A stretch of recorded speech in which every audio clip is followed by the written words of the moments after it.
Shalom, shalom, frères et sœurs, soyez bénis au nom de Jésus. Je suis très heureux de vous retrouver ce soir à ce rendez-vous spécial.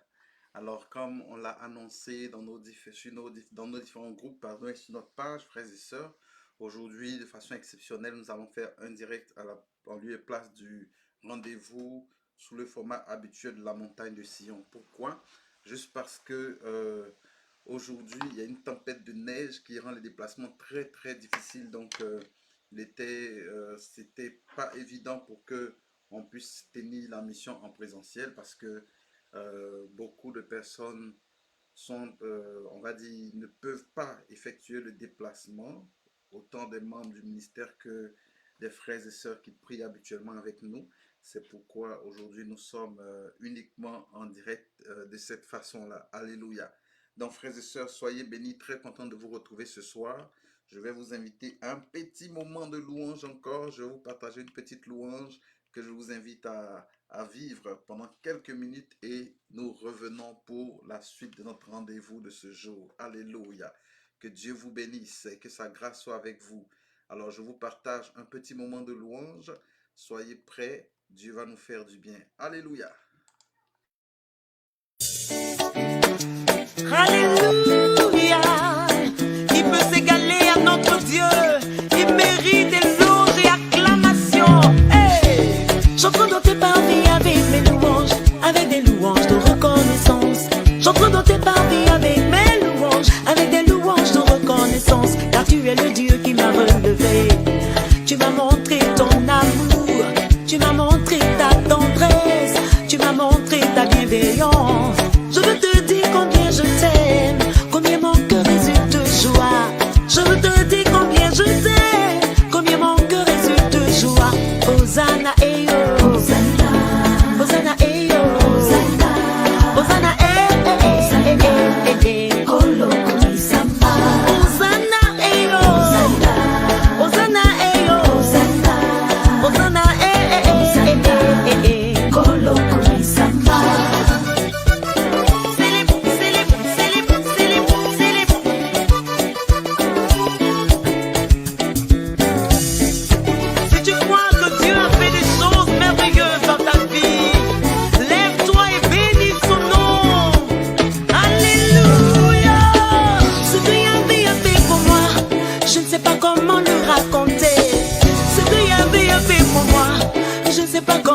raconter. Je sais qu'il ne m'a jamais laissé tomber. Il ne m'a jamais laissé tomber. Je sais qu'il ne m'a jamais laissé tomber. Il ne m'a jamais laissé tomber. Ce qu'il a fait pour moi, je sais pas comment le raconter. Ce qu'il a fait pour moi, je sais pas comment le raconter. Je sais qu'il ne m'a jamais laissé tomber. Il ne m'a jamais laissé tomber. Je sais qu'il ne m'a jamais laissé tomber. Il ne m'a jamais laissé tomber. Dans la tristesse, il m'a consolé. Dans l'humiliation, il m'a relevé. Dans les combats, il a combattu pour moi. Oh, oh, oh, oh, Yahvé est bon. Je l'acclame, oh, ce Dieu merveilleux. Je l'acclame, oh, ce Dieu merveilleux.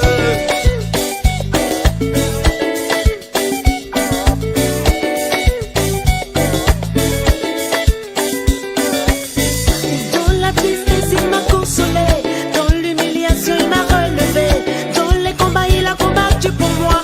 Dans les épreuves, Yahweh m'a fortifié. Je sais qu'il ne m'a jamais laissé tomber. Il ne m'a jamais laissé tomber. Je sais qu'il ne m'a jamais laissé tomber. Il ne m'a jamais laissé tomber. Hosanna, eh yo. Hosanna, Hosanna, eh yo. Hosanna, Hosanna, eh. Kolo Kumisamba. Hosanna, eh yo. Hosanna, Hosanna, eh yo. Hosanna, Hosanna, Kolo Kumisamba.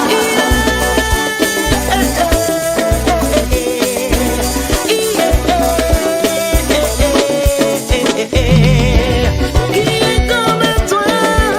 Qui est comme toi, Yahweh? Comme toi?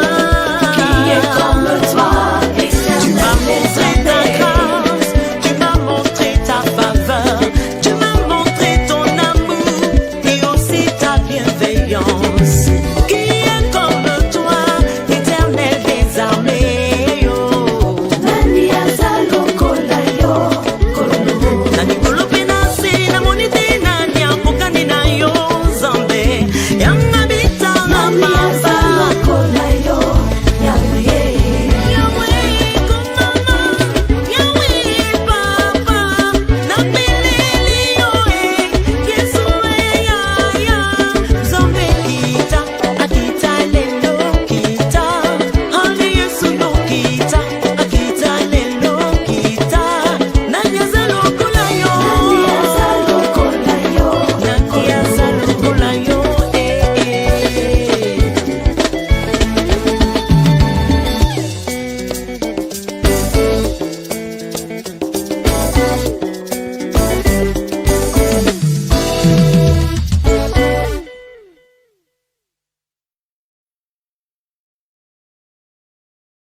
Alléluia, shalom frères et sœurs, encore très heureux de vous retrouver frères et sœurs, nous entrons dans notre moment de prière ce soir et je vous invite à prier avec moi frères et sœurs au nom du Père et du Fils et du Saint-Esprit, Amen.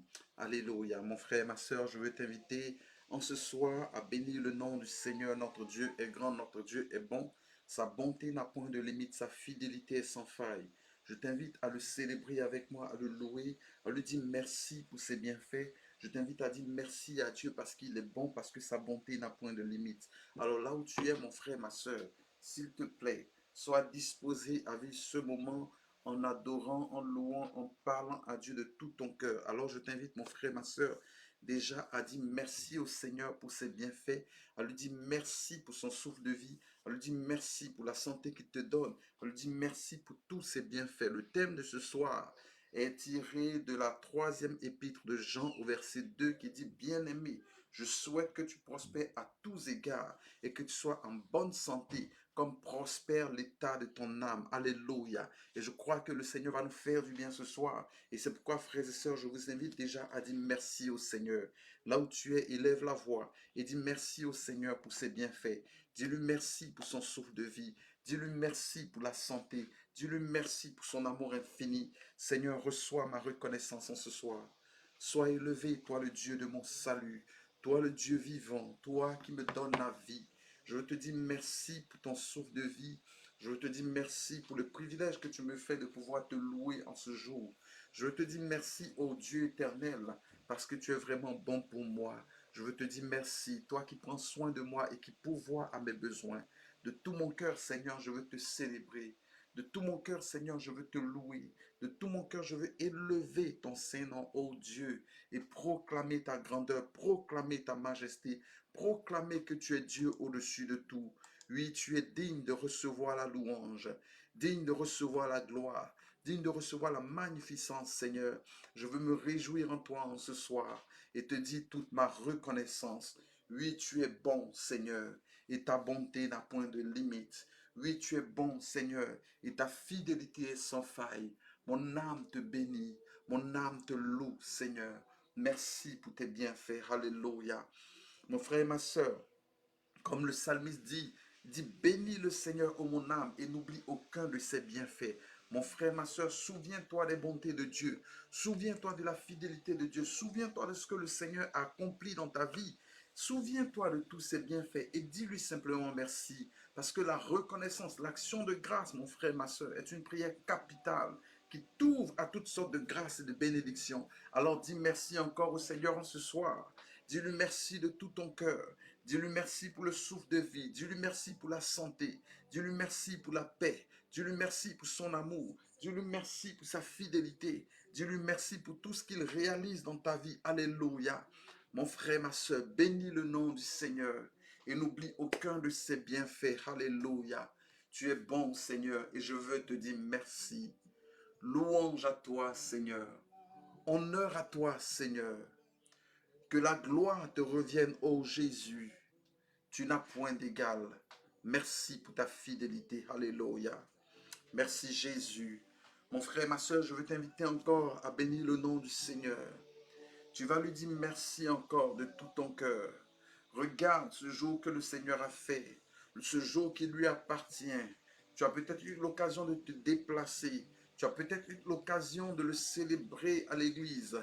Tu as peut-être eu l'occasion de faire d'autres choses. Mais mon frère, ma soeur, c'est un privilège que de pouvoir te mouvoir. C'est un privilège que de pouvoir respirer avec le souffle de vie que Dieu te donne. C'est un privilège d'avoir la santé. C'est un privilège, mon frère, ma soeur, d'avoir ce que tu as. Alors dis merci au Seigneur. Dis-lui merci de tout ton cœur. Père, je te dis merci pour ma famille. Merci pour mon épouse. Merci pour chacun de mes enfants.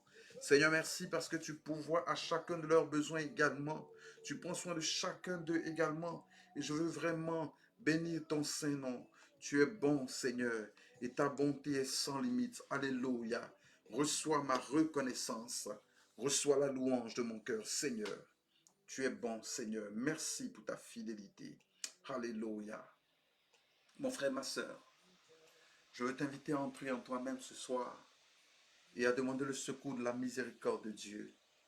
Frères et sœurs, bien des fois, il nous arrive de nous éloigner du chemin du Seigneur, de sortir de sa volonté, de faire ce qui ne plaît pas à son cœur.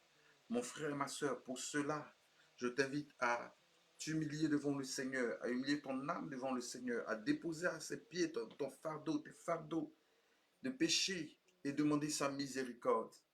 Seigneur, nous voici tels que nous sommes. Sans ta grâce, nous ne pouvons rien. Nous sommes limités, nous sommes faibles. Nous implorons le secours de ta grâce et de ta miséricorde. Et nous te supplions, Seigneur, de prendre le contrôle de nos vies, mais de nous purifier avant tout de toute souillure, de nous laver de tout ce qui ne t'honore pas, Seigneur. Libère-nous, Seigneur, de notre péché. Prends pitié de nous, Seigneur. Lave-nous de toute souillure. Purifie-nous, Seigneur, de tout ce qui nous éloigne de toi. Tu es le Dieu de miséricorde. Et nous savons que sans ta miséricorde, nous sommes perdus. Nous savons, Seigneur, que si toi, tu ne nous purifies, nous sommes perdus. Seigneur, nous savons que si tu retiens les fautes, Seigneur, personne de nous ne peut subsister, Seigneur. En toi se trouve la miséricorde. C'est pourquoi nous nous humilions devant toi et nous implorons le secours de ta miséricorde. Seigneur, prends pitié de nous. Que ta miséricorde nous relève. Lave-nous de toute souillure. Purifie-nous, Seigneur. Au nom de Jésus. Alléluia. Merci, Saint-Esprit, pour ta présence. Toi, l'ami fidèle. Merci de prendre le contrôle de ce moment. Merci, Saint-Esprit, de remplir ce moment de ta présence. Que par le sang de Jésus, nous soyons lavés, purifiés, et que tu prennes toute la place qui te revient, Saint-Esprit. Tu es Dieu et nous avons besoin de toi. Mon frère, ma soeur, invite le Saint-Esprit, dis-lui que tu as besoin de lui. Invite-le de tout ton cœur, dis j'ai besoin de toi, Saint-Esprit. Dis j'ai besoin de toi, Esprit du Dieu vivant. Dis j'ai besoin de toi, Esprit de vérité. Dis-lui j'ai besoin de toi, Esprit de sainteté. Alléluia. J'ai besoin de toi, Seigneur. Sans toi, nous ne pouvons rien faire. Sans ta grâce, Seigneur, je ne peux rien. Alléluia. Merci de prendre le contrôle de ce moment. Merci de nous faire grâce. Merci de nous conduire, Saint-Esprit. Merci de nous inspirer, mon frère, ma soeur. Et mon frère, ma soeur, pendant que tu invites le Saint-Esprit, pendant que tu le désires de tout ton cœur, laisse-le t'inspirer l'adoration qui plaît au cœur du Père. Laisse-le te conduire dans l'adoration qui honore le nom du Seigneur. Alléluia. Oh, reçois notre adoration, Seigneur. Reçois notre adoration, mon frère, ma soeur. Avec ce cantique, je t'invite à adorer le Seigneur. Alléluia. Adore le Seigneur, s'il te plaît. Nous t'adorons. Est-ce que quelqu'un peut le dire avec moi? Adore le Seigneur, s'il te plaît. Please recharge speaker. Promets d'être avec nous. Nous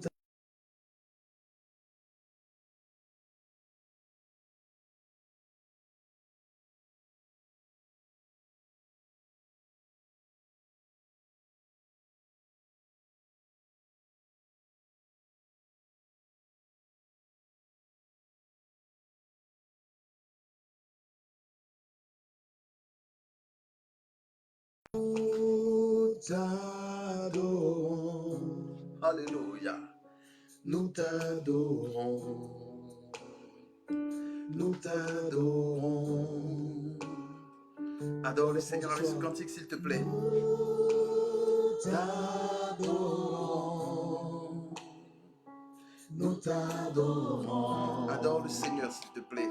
Nous t'adorons. Dis encore, nous t'adorons. Nous t'adorons. Alléluia. Nous t'adorons. Nous t'adorons. Dis encore, nous t'adorons.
Nous t'adorons. Nous t'adorons.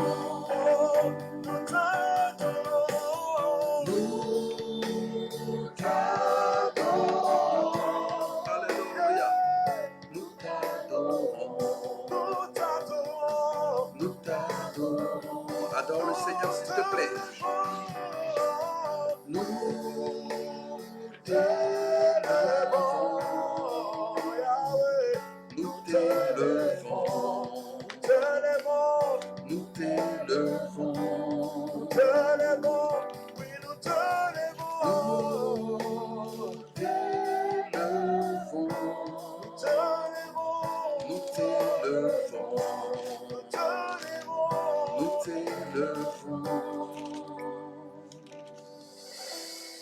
Nous t'adorons.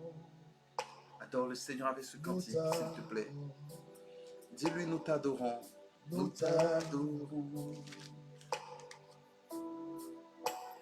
Nous t'adorons. t'adorons. Nous t'adorons. Tu vas le dire doucement avec moi. Nous t'adorons. Nous t'adorons. Nous t'adorons. Nous t'adorons. Oui, nous t'adorons. Nous t'adorons. Nous t'adorons. Nous t'adorons. Nous t'adorons. Nous t'adorons. Jésus, nous te levons. Nous t'élevons. Nous t'élevons. Nous te levons. Nous t'élevons. Nous t'adorons. Alléluia. Nous t'adorons. Nous t'adorons. Là où tu adores le Seigneur, célèbre-le, il est Dieu. Il règne au-dessus de tout, notre Dieu. Il n'a point d'égal. Il est le même hier, aujourd'hui et éternellement. Il est grand, il est saint, il est tout puissant. Oh, adore le Seigneur. Alléluia. Alléluia. Tu lèves mes Oh, lève les mains pour l'adorer là où tu es. pour t'adorer. Il dit, je lève les mains pour l'adorer. Je lève les mains pour t'adorer. Lève mes mains. Je lève les mains pour t'adorer. Je lève les mains pour t'adorer. Je lève les mains pour t'adorer. Je lève les mains pour t'adorer. Car toi seul est digne d'être adoré. Toi seul est digne d'être adoré. Oh, je lève les mains pour l'adorer.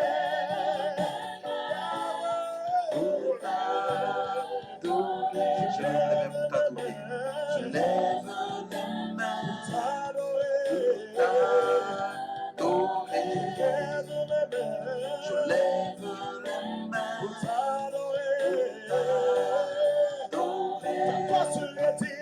Car toi seul est digne d'être adoré. Oui, toi seul est digne d'être adoré, Seigneur. Toi seul est digne d'être élevé. Toi seul est digne d'être célébré. Mon âme se réjouit en toi, Seigneur. Mon âme célèbre ta majesté, Dieu vivant. Mon âme te glorifie, roi des rois, Seigneur des seigneurs. Tu n'as point d'égal, tu n'as point de comparable. Nul n'est comme toi, Seigneur. Tu es tellement grand. Tu es si grand. Tu es saint. Tu es Dieu. Tu règnes dans les cieux, sur la terre et sous la terre. Tu n'as point d'égal. Oh Seigneur, mon âme se réjouit en toi, Seigneur. Mon âme se réjouit en toi, Seigneur. Mon âme célèbre ta majesté. Alléluia. Toi seul est digne d'être adoré. Toi seul est digne d'être adoré. Que quelqu'un dise, il est digne d'être adoré. Il est digne d'être adoré. Il est digne d'être célébré. Il est digne d'être élevé. Il est digne d'être magnifié. Lui seul est Dieu. Il est le même hier, aujourd'hui, éternellement. Jésus de Nazareth. Tu es grand. Tu es saint. Tu es au-dessus de tout. Tu es le roi des rois et le Seigneur des seigneurs. Tu es celui qui dit et la chose arrive, qui ordonne et elle existe. Seigneur, tu es le commencement et la fin de toutes choses. Oh, mon âme se réjouit en toi. Mon âme t'adore, Seigneur. Tu es grand. Alléluia. Merci, Jésus. Alléluia. Oui, merci pour ta présence, Seigneur. Ce soir, ô Dieu, nous implorons le secours de ta grâce. Merci de prendre le contrôle de ce moment. Merci de nous instruire ce soir. Merci de venir toi-même nous visiter, nous toucher, Saint-Esprit. Merci de venir glorifier le nom de Jésus au milieu de notre assemblée ce soir. Oui, Seigneur, nous t'honorons et nous te glorifions. À toi notre reconnaissance, à toi la louange de nos cœurs. Merci pour ta fidélité. Alléluia. Oh, gloire à Jésus. Il est bon notre Dieu. Alléluia. Alléluia. Soyez bénis, frères et sœurs, ce soir, frères et sœurs. Comme je vous le disais, nous sommes rassemblés pour notre rendez-vous de la montagne de Sion, Canada. Et aujourd'hui, de façon exceptionnelle, je le fais à partir de la maison pour les raisons que j'avais déjà évoquées à cause d'une tempête de neige qui est en cours présentement et qui rend les déplacements des frères et sœurs très difficiles. Et nous avons voulu garder ce moment quand même en ligne pour que nous puissions bénéficier de ce que le Seigneur nous a donné comme parole pour ce jour. Alors, frères et sœurs, le thème du rendez-vous de ce jour est tiré de 3 Jean, verset 2, qui dit « Bien-aimé, je souhaite que tu prospères à tous égards et sois en bonne santé comme prospère l'état de ton âme. » Parole du Seigneur. Nous rendons grâce à Dieu. Alors, mon frère, ma soeur, avant de démarrer le moment de la parole, je t'invite à signaler ta présence par un commentaire en disant je prospère à tous égards, en déclarant je prospère à tous égards. Et je profite pour saluer chacun de vous qui êtes présents. Shalom Emmanuela Adjobi, Shalom Rose Béni, Grâce Divine, Viviane Beauchin, Muriel Nouma, soyez bénis Hansen, Viviane Beauchin, Modestine Yawa, soyez abondamment bénis, Nira Salami, Ange-Marie Desouin, soyez bénis, Christian Seka, Delphine Marie-Bénédiction, Faveur Divine, Sandy Sana, Mister Été, Célestin, Marie-Paul, Gina Edmond, Jean-Eudes, Tilda, Élise, Jean-Christ, Elikia. Soyez abondamment bénis, vous tous qui êtes connectés. Et ne manquez pas de commenter régulièrement. Ne manquez pas d'envoyer des cœurs, d'envoyer des likes. Sois béni Marie-Ange Bonny. Sois béni Léon Legrand. Sois béni homme de Dieu. Cher frère Afi, que Dieu te bénisse. Soyez abondamment bénis. Sois béni Ange Touré. Soyez bénis. J'attends vos commentaires. Brice Conan, sois béni. Carole Otsa, sois béni. Alors, frères et sœurs, ne manquez pas de partager, de commenter. Invitez vos amis, taguez-les, partagez dans vos groupes Facebook, WhatsApp, Messenger, Telegram, partout. Partagez, sois béni. Effet Karine Andrea, sois béni. Mireille, Chico, sois béni. Émilie, sois béni. Alléluia. Soyez bénis, frères et sœurs. Donc, je vous invite à partager. Que quelqu'un dise, je prospère à tous égards. Ah, ce soir, la parole va te faire du bien. Que quelqu'un dise, la parole va me faire du bien. Parce que je sais que Dieu va te faire du bien ce soir. Dieu fera du bien à ton âme ce soir. Par cette parole. Il va te faire du bien. Te donner une parole qui va te faire avancer. Shalom, Maman Loum. Shalom, Karine, Hilda. Alléluia. Donc, frères et sœurs, nous entrons dans la parole. Et je lis la 3e épître de Jean. Je lirai les versets 1 à 4. Je lis la parole de Dieu. L'ancien à Gaius, le bien-aimé que j'aime dans la vérité. Bien-aimé, je souhaite que tu prospères à tous égards et sois en bonne santé comme prospère l'état de ton âme. J'ai été fort réjoui lorsque des frères sont arrivés et ont rendu témoignage de la vérité qui est en toi, de la manière dont tu marches dans la vérité. Je n'ai pas de plus grande joie que d'apprendre que mes enfants marchent dans la vérité. Parole du Seigneur. Nous rendons grâce à Dieu. Frères et sœurs, l'apôtre Jean, dans ce passage que nous venons de lire, se réjouit du témoignage qu'on rend de l'un de ses fils spirituels, qui est Gaius. Et il met en évidence, frères et sœurs, dans ce passage-là, le fait que son fils Gaius vive dans la vérité, marche dans la vérité, et dans la suite, on voit qu'il fait référence également à l'hospitalité de Gaius et à sa fidélité. Et à l'endroit de Gaius, frères et sœurs, il formule une prière, un souhait, un vœu peut-être, mais je dirais plus une prière. Et cette prière, c'est le verset 2. Il dit, bien-aimé Gaius, je souhaite que tu prospères à tous égards et que tu sois en bonne santé comme prospère l'état de ton âme. Ce que l'apôtre Jean ici est en train de dire, c'est que son souhait ou sa prière, c'est que son fils Gaius prospère dans tous les domaines de sa vie. Mais il ajoute quelque chose qui est important et qui doit attirer notre attention. Il dit, je veux que tu prospères à tous égards et que tu sois en bonne santé. Mais il ajoute, comme prospère l'état de ton âme. Autrement dit, frères et sœurs, il ramène la prospérité de Gaius, ou il lie la prospérité à tous égards de Gaius à la prospérité de son âme, ou à l'état de son âme. Alléluia. Autrement dit, pour lui, la prospérité à tous égards que doit expérimenter Gaius n'est que la conséquence ou le reflet, doit être la conséquence ou le reflet de l'état de son âme ou de la prospérité de son âme. Parce qu'il dit, comme prospère l'état de ton âme. Frères et sœurs, à travers cette prière que formule l'apôtre Jean, l'ancien comme il s'appelle dans ce passage, à travers cette prière, il nous fait comprendre ou il nous ramène à une vérité que Jésus lui-même avait déclarée. Lisons ensemble Luc chapitre 6, le verset 45. Que quelqu'un me mette en commentaire, s'il vous plaît. Luc 6, verset 45. Et on va le lire. Luc chapitre 6, le verset 45. Et la parole de Dieu dit ceci. C'est Jésus qui parle. Alléluia.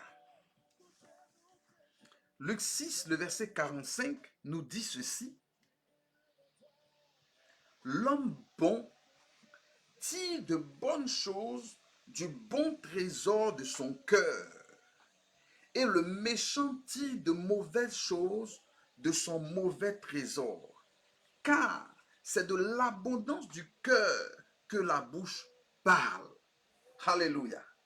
Frères et sœurs, l'apôtre Jean fait référence à la prospérité de l'âme et il dit que la prospérité à tous égards qu'il souhaite à Gaius doit refléter ou doit être la conséquence de la prospérité de son âme. Mais en disant cela, frères et sœurs, il ressent une vérité que Jésus avait déjà dite. Et cette vérité, c'est celle qu'on vient de lire. Jésus dit que l'homme bon tire de bonnes choses du bon trésor de son cœur. Vous voyez, il parle ici du cœur. Donc, il dit qu'il tire de bonnes choses du bon trésor de son cœur. Et il termine en disant, c'est de l'abondance du cœur que la bouche parle. Frères et sœurs, en fait, il est en train de nous révéler une vérité, frères et sœurs. C'est que l'état extérieur ou la prospérité apparente de quelqu'un est souvent le reflet de l'état de son âme. Autrement dit, comme certains disent, il y a une loi qui dit pourri dedans, pourri dehors, ou propre dedans, propre dehors. C'est de l'abondance du cœur que la bouche parle. Ou je dirais plus, ou encore, ou je paraphraserais en disant que c'est de l'abondance de l'intérieur que l'extérieur se manifeste. C'est ce qui est à l'intérieur qui se révèle à l'extérieur. Et c'est ce que Jésus donnait comme parole. Et c'est en quelque sorte ce que l'apôtre Jean fait ressortir ici. Alléluia. En fait, frères et sœurs, il nous fait comprendre un principe important. C'est que la prospérité de notre être entier dépend de la prospérité de notre être intérieur. Parce que, frères et sœurs, l'homme, ce n'est pas simplement ce qu'on voit. L'homme a une dimension invisible et une dimension visible. Ça, si je parle en deux dimensions, donc il y a une dimension invisible de l'homme et une dimension visible. La dimension invisible, par exemple, c'est ce qui s'exprime par ma parole. Pendant que je parle, la parole est le reflet d'une pensée. Mais cette pensée-là, on ne la voit pas. Mais elle vient de l'intérieur. Et le corps par un certain mécanisme que Dieu a mis en place, les cordes vocales et tout ça, permet qu'on entende la pensée que j'ai à l'intérieur de moi. Donc l'homme, ce n'est pas le physique simplement qu'on voit, c'est au-delà de ça. Il y a une dimension immatérielle et une dimension matérielle. Alléluia. Donc frères et sœurs, si on comprend que la prospérité à tous égards est fonction de l'état de notre âme ou de la prospérité de notre âme, frères et sœurs, on doit comprendre qu'il est important de prendre soin de l'être intérieur pour que, si nous voulons vivre une vie heureuse, si nous voulons expérimenter la prospérité à tous égards, il faut veiller à ce que l'être intérieur ou l'état de notre âme, frères et sœurs, soit bon, que notre âme expérimente la prospérité de sorte que sur le plan physique, sur le plan matériel, on puisse voir cela également se manifester. Si tu as compris ce premier point, mets en commentaire « j'ai compris ». Et c'est pourquoi le livre des Proverbes dit quelque chose qu'on comprend des fois d'une autre manière. Proverbes chapitre 4, le verset 23, regardez ce que dit la parole de Dieu. Je sais qu'on connaît bien ce passage. Proverbe 4, verset 23 dit ceci. Garde ton cœur plus que toute autre chose, car de lui viennent les sources de la vie. Il dit, garde ton cœur plus que toute autre chose, car de lui, c'est-à-dire de ton cœur, viennent les sources de la vie. Frères et sœurs, lorsqu'il parle du cœur, il ne parle pas de l'organe physique. Bien que sur le plan physique, on va dire que le cœur, d'une certaine manière, de lui vient la vie, parce que c'est lui qui repousse, qui pompe le sang dans tout le corps. Mais il ne parle pas de ce cœur physique-là, il parle de l'être intérieur. Et il dit que c'est de l'être intérieur que viennent les sources de la vie. C'est de l'être intérieur que vient la vie. C'est pourquoi il faut le garder plus que toute autre chose. Lorsqu'on parle de garder, frères et sœurs, il ne s'agit pas simplement dans ce sens-là de protéger notre cœur de ce qui peut nous affecter émotionnellement, tout ça. Ça fait partie. Mais ce n'est pas simplement cela. En réalité, il dit de veiller sur l'état de son cœur. Il dit de veiller sur son être intérieur. Oh, frères et sœurs, veiller sur l'état de son cœur, son être intérieur, c'est veiller sur son âme, frères et sœurs. Parce que lorsqu'on parle de l'être intérieur, frères et sœurs, l'âme, frères et sœurs, on va arriver à la définition dans quelques instants. C'est le siège de nos émotions, de notre volonté, de beaucoup d'éléments qui font ce qu'on appelle la personnalité d'un individu. Alléluia. Donc, frères et sœurs, lorsqu'il dit garde ton âme plus que tout, il veut dire veille sur ton âme. Lorsqu'il dit plutôt garde ton cœur plus que tout, il veut dire veille sur l'état de ton cœur, veille sur ton âme. Alléluia. Prends soin de ton âme parce que c'est de là que vient la vie. Alléluia. Et on va comprendre cela par la suite. Alléluia. Alors, frères et sœurs, il est important de veiller sur l'état de l'être intérieur si nous voulons expérimenter la prospérité à tous égards. Alors, nous allons, frères et sœurs, aller pas à pas en cherchant à comprendre le sens de ce que l'apôtre Jean est en train de nous dire à travers les mots qu'il utilise. La première chose, frères et sœurs, l'apôtre Jean dit, je souhaite que tu prospères, que tu prospères, que tu prospères. Donc, il parle de prospérer, de ce mot, de ce verbe vient le mot prospérité. Frères et sœurs, qu'est-ce que ça veut dire, prospérité? Qu'est-ce que ça signifie prospérer? Et l'auteur du livre des Proverbes va dire, c'est la bénédiction du Seigneur qui enrichit. Ou dans d'autres versions, c'est la bénédiction du Seigneur qui rend prospère. Alléluia. Mais qu'est-ce qu'il entend par prospérité? Déjà, je veux dire, en français, tout simplement, qu'est-ce que ça signifie prospérité? La prospérité, frères et sœurs, ça signifie bonne santé, situation favorable d'une personne. Prospérer signifie progresser, réussir, progresser dans la voie du succès. Voici la première définition. Donc, la bonne santé, la situation favorable d'une personne. Alléluia. Et l'autre, le mot prospérer, le verbe signifie réussir, progresser dans la voie du succès. Retenons bien cette définition. Ensuite, frères et sœurs, on parle de prospérité pour ce qui concerne un pays, par exemple, l'état ou la situation d'un pays, d'une collectivité ou d'une personne même dont les affaires sont bonnes, dont la réussite est manifeste. Voici notre définition. Donc ça peut être un pays, un État, une communauté, une collectivité ou une personne dont les affaires sont bonnes, dont la réussite est manifeste. C'est-à-dire qu'on voit que les choses marchent pour la personne. Et la dernière définition, c'est l'accroissement dans le domaine économique. L'accroissement dans le domaine économique. Alléluia. Frères et sœurs, si on veut être strict dans le sens et qu'on regarde bien ces définitions ne font pas référence directement à la richesse. Je vous fais une parenthèse. En réalité, frères et sœurs, il y a une différence entre prospérité et richesse. Il y a une différence entre prospérité et richesse. La richesse, c'est l'argent et les biens matériels. La prospérité, c'est la bonne santé, la situation favorable, c'est réussir, c'est la progression.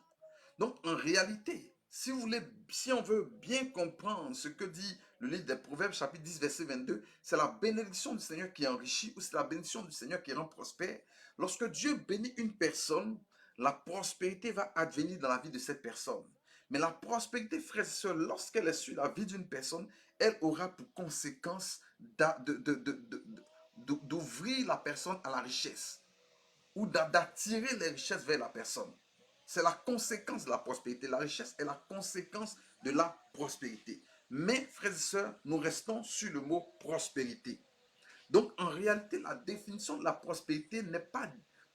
C'est-à-dire, dans la définition, on ne voit pas directement la question d'argent ou de biens matériels. Pas directement.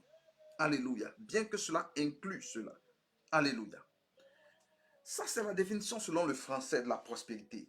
Dans le sens biblique, frères et sœurs, c'est quoi la prospérité? Frères et sœurs, la première définition, ou plutôt, l'un des premiers mots qui est utilisé pour parler de prospérité, c'est dans le grec par exemple. Ce mot-là signifie aider sur la route. Ça signifie réussir à atteindre. Ça signifie également réussir dans les affaires. Ça signifie aussi avoir un voyage prospère. Alléluia. Écoutez bien, frères et sœurs. Un des premiers mots pour exprimer la prospérité, c'est un mot grec. Et voici le sens du mot grec. C'est aider sur la route.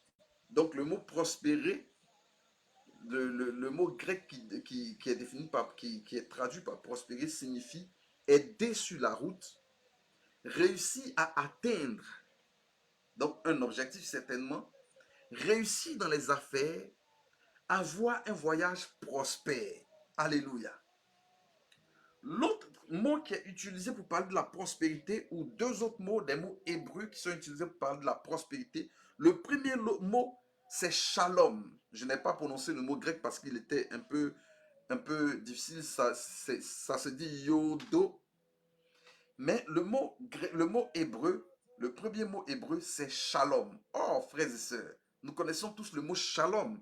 Shalom qui signifie paix, d'abord, qui inclut également la prospérité et la santé. C'est un mot qui inclut plusieurs choses. Donc, il y a la paix, il y a la prospérité et il y a la santé dans le mot shalom. Alléluia. Donc, quand on te dit shalom, c'est une manière de saluer, c'est la paix qu'on appelle sur toi. C'est aussi la prospérité et la santé. Alléluia. Le deuxième mot hébreu, c'est salash, qui signifie avancer, prospérer, faire des progrès, réussir, être profitable. Ça signifie également rendre prospère, amener au succès, faire prospérer, montrer ou éprouver de la prospérité. Alléluia. Donc, frères et sœurs, vous voyez que cette définition-là, ce qui attire mon attention, la définition qui retient mon attention, c'est la définition dans le mot grec. La première qui dit aider sur la route. Aider sur la route. Donc, lorsqu'on parle, selon la parole de Dieu, lorsqu'on dit que Dieu fait prospérer une personne, en fait, Dieu apporte son aide à la personne. Alléluia. Dieu apporte son aide à la personne. J'aime également la définition en hébreu, le mot shalom, qui signifie la paix. Parce que frères et sœurs, la prospérité, ce n'est pas le fait simplement d'avoir des richesses, parce que certains ont des richesses, mais ils n'ont pas la paix. Ils ont des richesses, mais ils n'ont pas forcément la santé. Ils ont des richesses, mais ils ont beaucoup d'inquiétudes. Mon frère, ma soeur, ce n'est pas ça la prospérité. Donc la prospérité inclut la paix, inclut le fait de progresser, de réussir dans ce qu'on fait. Alléluia. Donc voilà, frères et sœurs, ce que signifie le mot prospérité. Et c'est pourquoi j'aime ce passage du livre de la Genèse qui parle de Joseph. On dit que Dieu était avec Joseph et la prospérité l'accompagna. Waouh, frères et sœurs. Ça signifie simplement que Dieu étant avec Joseph, Dieu a aidé Joseph à progresser dans ce qu'il faisait. La faveur de Dieu, la main de Dieu sur lui a fait qu'il a progressé dans ce qu'il faisait. C'est pourquoi je vous dis, frères et sœurs, que la prospérité est différente de la richesse. Parce que regardez, si on prend l'exemple de Joseph, qu'est-ce qui s'est passé dans la vie de Joseph? C'est que Joseph avait la bénédiction de Dieu.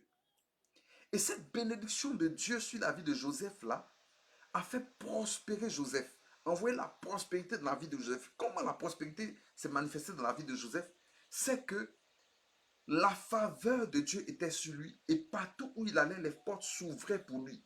Et même lorsqu'il avait des difficultés, frères et sœurs, Dieu se manifestait toujours. Même quand il était dans les difficultés, Joseph avait toujours la paix. Imaginez, Joseph était en prison. Mais en prison, Joseph avait la paix. Joseph a été fait chef des prisonniers. Il n'était pas traité comme un prisonnier ordinaire. Pourquoi? Parce qu'il avait la faveur de Dieu. Ça lui donnait la prospérité. Ça lui ouvrait les portes. Ça faisait qu'il avait également la faveur des hommes. Mes frères et sœurs, lorsque tu as tout cela et que tu as la sagesse de Dieu, ça va forcément mener à la richesse. Ça va forcément mener à l'abondance sur le plan matériel. Alléluia. C'est pourquoi j'aime dire ceci. La bénédiction engendre la prospérité et la prospérité engendre la richesse. Quand tu as la bénédiction de Dieu, ça provoque la prospérité. Et la prospérité, elle provoque la richesse. Alléluia. C'est pourquoi ce qu'il faut chercher, c'est d'abord la bénédiction de Dieu. Alléluia. Donc, frères et sœurs, ça c'était la définition de la prospérité. Je fais cette définition, je donne cette définition parce que, frères et sœurs, nous sommes en train de parler de ce que l'apôtre Jean souhaite ou prie pour que son fils Gaius soit prospère, et il précise comme prospère l'état de ton âme. C'est pourquoi nous avons cherché à comprendre ce qu'est la prospérité. Et deuxièmement, frères et sœurs, c'est quoi l'âme? L'âme, frères et sœurs, c'est une des dimensions de l'homme. L'homme est en 3 dimensions. Donc, je disais tantôt 2 dimensions parce que je parlais d'une dimension matérielle, une dimension immatérielle, mais l'homme est en 3 parties. Il y a l'esprit, l'âme et le corps. L'esprit, c'est la partie de l'homme qui le met en communion avec Dieu. C'est par l'esprit que l'homme entre en communion avec Dieu. Le corps, c'est la dimension physique. Donc, il permet à l'homme d'appréhender la réalité matérielle. Donc, c'est le corps que nous voyons. C'est par le corps que j'entends. C'est par le corps que je touche, que je prends connaissance de la réalité matérielle. Et il y a au milieu l'âme. L'âme, c'est le siège des émotions, de la volonté, frères et sœurs. L'âme, c'est vraiment une dimension de l'homme qui n'est pas, qui est physique. C'est dans l'âme qu'on ressent les émotions. C'est là qu'on a notre sensibilité, frères et sœurs. Et c'est l'âme, frères et sœurs, qui va passer en jugement devant Dieu. Et c'est pourquoi la parole de Dieu nous dit, que sert-il à l'homme de gagner le monde s'il doit perdre son âme? Ou dans d'autres versions, que sert-il à l'homme de gagner le monde s'il doit se perdre lui-même? Donc en réalité, l'âme, c'est l'homme réel. C'est l'homme réel. C'est dans l'âme qu'il y a ta personnalité. Et donc cette dimension-là, frères et sœurs, est très importante. Et il faut savoir que c'est cette dimension de l'homme-là qui fait l'objet d'une lutte. L'ennemi cherche à s'accaparer l'âme de l'homme, mais Dieu qui a donné, qui a fait l'homme, normalement l'âme de l'homme doit aller à Dieu, mais l'ennemi lutte pour s'accaparer, pour voler l'âme de l'homme, en le perdant, en le détournant de la voie de Dieu. Alléluia. Donc frères et sœurs, en tant que chrétiens, notre bien-être, notre prospérité est liée à l'état de notre âme. Alléluia. À l'état de notre âme. Il dit, je souhaite que tu prospères à tous égards, comme prospère l'état de ton âme. Donc, comment est-ce qu'on peut parler de la prospérité de l'âme, frères et sœurs? Il dit, comme prospère l'état de ton âme. Donc, il insinue que l'âme peut prospérer. Mais comment peut-on parler de prospérité de l'âme? Comment peut-on définir la prospérité de l'âme? Comment peut-on savoir qu'une âme est prospère? Quelles sont les caractéristiques d'une âme prospère? Alléluia. Est-ce que ton âme est prospère? Parce que c'est ce que l'apôtre Jean dit, pardon. Il dit, bien-aimé, je souhaite que tu prospères à tous égards et sois en bonne santé, comme prospère l'état de ton âme. Ça veut dire que l'état de ton âme prospère.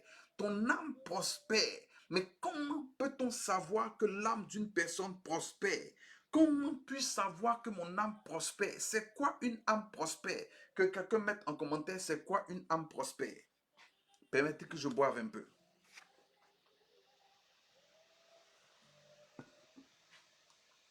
Que quelqu'un mette en commentaire, c'est quoi une âme prospère? C'est quoi une âme prospère? J'attends ton commentaire. C'est quoi une âme prospère? Alléluia. J'attends ton commentaire avant de poursuivre. Ça me permet de souffler un peu. C'est quoi une âme prospère? J'attends ta question, j'attends ta question, j'attends ta question. Ça me permet de savoir si tu es là. Ça me permet de savoir si tu suis. C'est quoi une âme prospère? Qu'est-ce qu'une âme prospère? Je vois 3 personnes seulement qui suivent. Voilà, 4 personnes. Je ne vois pas encore les autres. C'est quoi une âme prospère? Si tu veux avoir la réponse, pose la question. C'est quoi une âme prospère? Voilà, je vois des personnes qui suivent. C'est quoi une âme prospère? N'oublie pas de mettre point d'interrogation, parce que c'est une question. Alléluia. C'est quoi une âme prospère? L'apôtre Jean dit, je souhaite que tu prospères à tous égards, comme prospère l'état de ton âme. Une âme prospère, c'est quoi? C'est ça qu'on veut comprendre ce soir. Que quelqu'un dise, je veux comprendre, parce que faut que je sois sûr que tu veuilles comprendre. Que quelqu'un dise, je veux comprendre. C'est quoi une âme prospère? Je veux comprendre.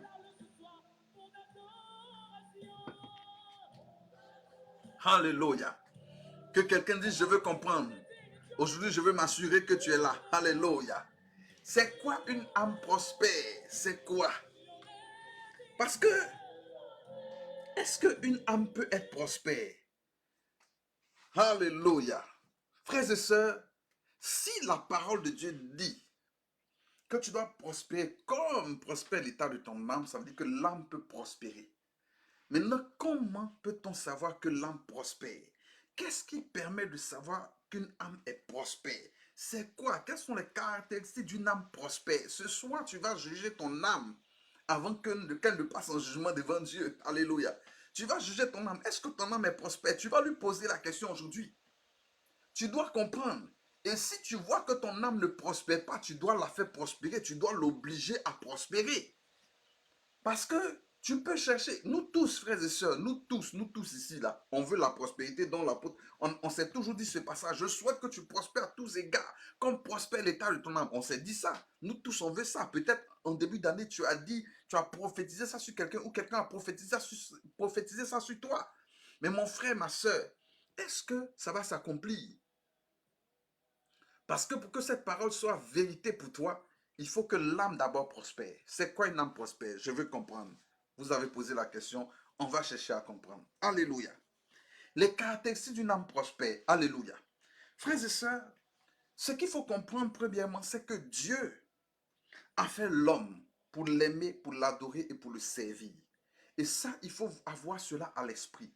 Un homme qui vient sur terre, qui ne fait pas ces 3 choses, aimer Dieu, adorer Dieu et servir Dieu, mon frère, ma soeur, sa vie n'aura pas servi à grand chose. Des fois, il peut avoir réalisé de grandes choses, c'est bon, mais l'âme sera jugée. Et pour qu'elle puisse entrer, c'est-à-dire dans la présence de Dieu, il faut qu'elle ait fait la volonté de Dieu. Donc, aimer, adorer et servir Dieu. L'âme prospère, frères et sœurs, c'est l'âme qui entre dans la volonté de Dieu pour l'homme. C'est l'âme qui vit pour aimer Dieu, pour l'adorer et pour le servir. C'est l'âme qui fait la volonté de Dieu. Et on va comprendre cela de façon détaillée à travers la parole de Dieu. Parce que lorsque l'apôtre Jean parle, adresse sa lettre à Gaius et qu'il fait cette prière, il va donner des éléments qui permettent de dire pourquoi il fait cette prière. Il y avait l'hospitalité de Gaius. Mais il dit qu'il souhaite que Gaius prospère à tous égards, comme il constate que son âme prospère déjà. Parce qu'il dit que tu sois en bonne santé, comme prospère l'état de ton âme. Il voit que l'âme de Gaius prospère déjà. C'est pourquoi il dit que tous les aspects de ta vie soient affectés par cette prospérité de ton âme. Et c'est quoi ces caractéristiques, frères et sœurs? Une âme qui prospère, première caractéristique, dis première caractéristique s'il te plaît. La première caractéristique d'une âme qui prospère, frères et sœurs, je vais t'expliquer d'abord avant de dire c'est quoi.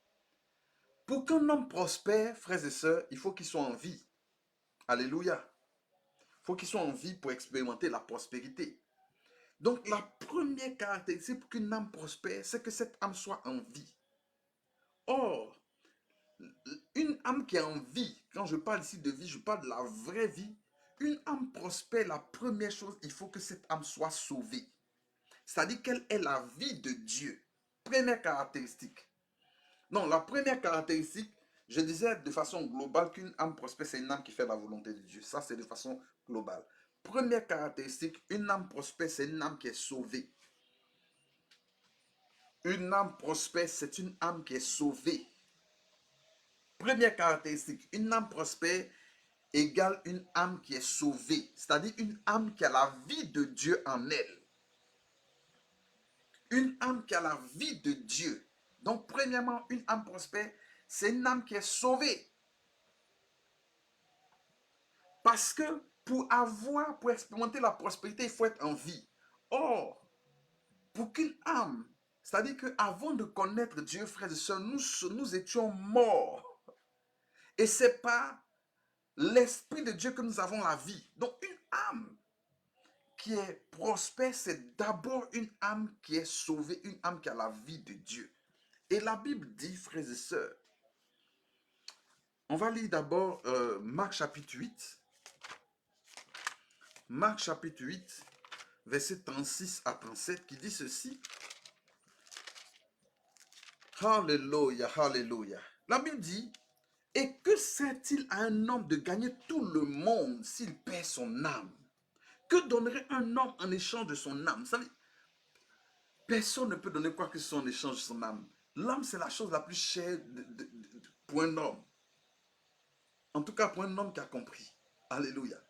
Donc, une âme prospère, c'est d'abord une âme qui est sauvée. Une âme qui a la vie de Dieu. Et cette vie de Dieu-là, la Bible dit en Jean 1, verset 12, à ceux qui l'ont reçu, à ceux qui croient en son nom, il leur a été donné le pouvoir de devenir enfants de Dieu. Donc, une âme prospère, c'est d'abord une âme qui est sauvée, qui a la vie de Dieu. Frères et sœurs, laissez-moi vous dire, on peut voir dans le monde aujourd'hui, on va voir des gens, je me réjouis de ce que il y ait des gens qui soient matériellement riches. C'est une bonne chose.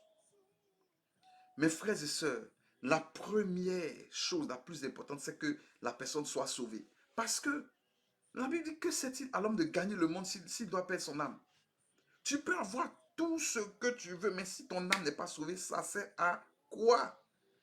Ta vie aura été comme la vie d'un être vivant quelconque.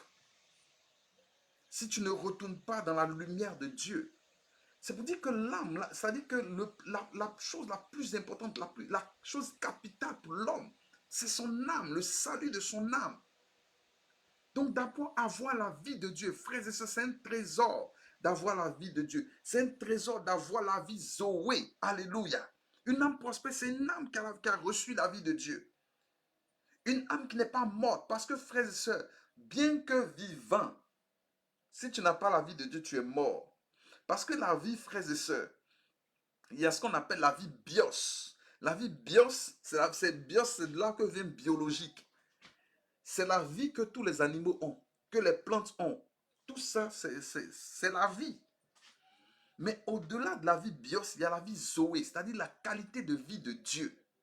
C'est ça qui fait que la base d'une âme prospère, c'est-à-dire que tu es la vie de Dieu avant tout, que tu respires la vie de Dieu, que tu appartiennes à Dieu, que le souffle de Dieu, quand je parle du souffle de Dieu ici, je ne parle pas du souffle de vie, de respiration, non, je parle de l'Esprit de Dieu qui fait de toi un enfant de Dieu.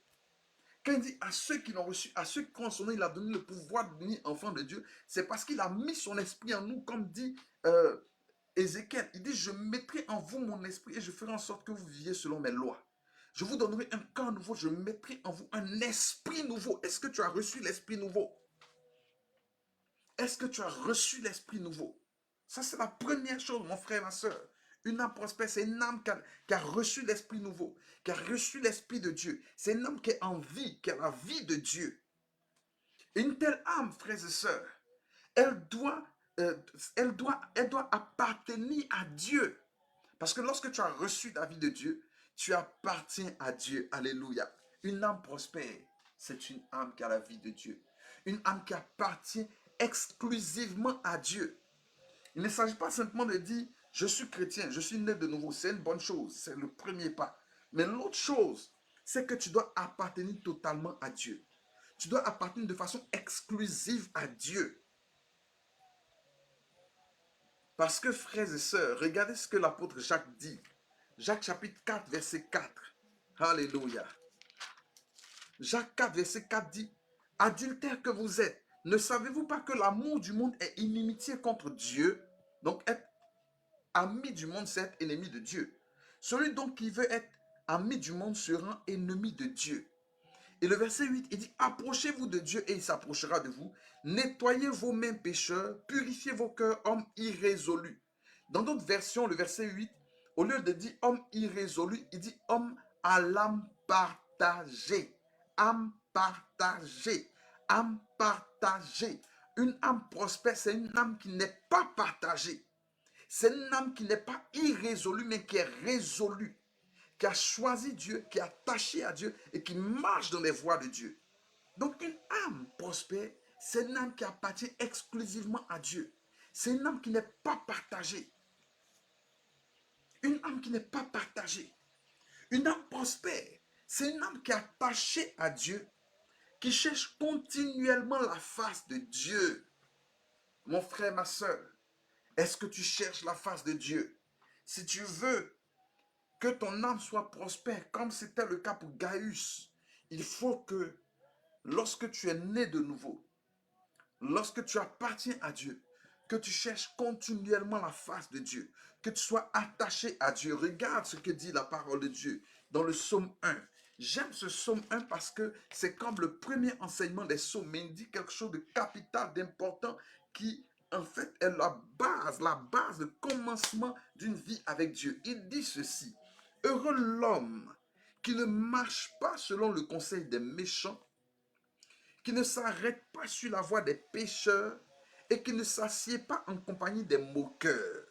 Verset 2, mais qui trouve son plaisir dans la loi du Seigneur et qui la médite jour et nuit. Jour et nuit. Jour et nuit.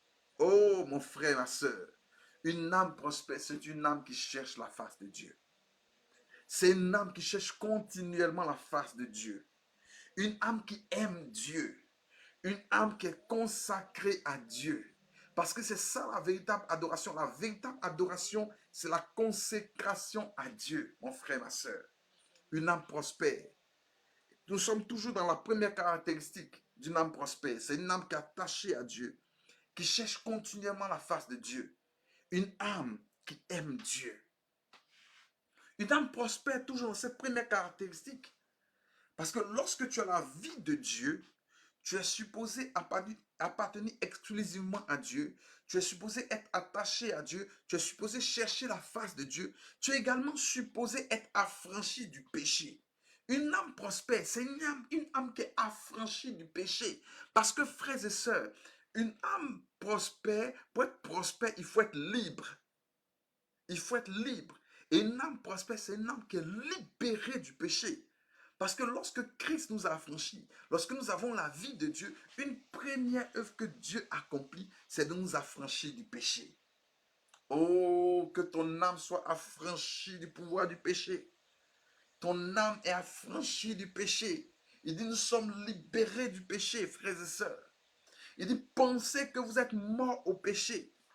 Donc, une âme prospère, c'est une âme qui est affranchie du péché, qui est également affranchie de la captivité de l'ennemi, qui est libre des chaînes de l'ennemi. Alléluia. Libre du péché, libre des chaînes de l'ennemi. C'est également une âme qui est guérie de toutes les blessures. Frères et sœurs, beaucoup d'entre nous sommes affectés par des blessures. Beaucoup d'entre nous sont encore sous les liens de l'ennemi.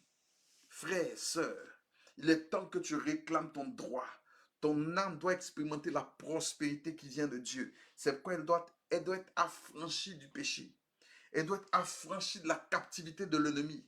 Elle doit être affranchie des souffrances intérieures, des blessures qui l'ont affectée, qui font que tu es dans l'amertume, tu es dans la tristesse, tu n'as plus la joie. Frère, sœur, une âme prospère, c'est une âme qui manifeste la joie de Dieu.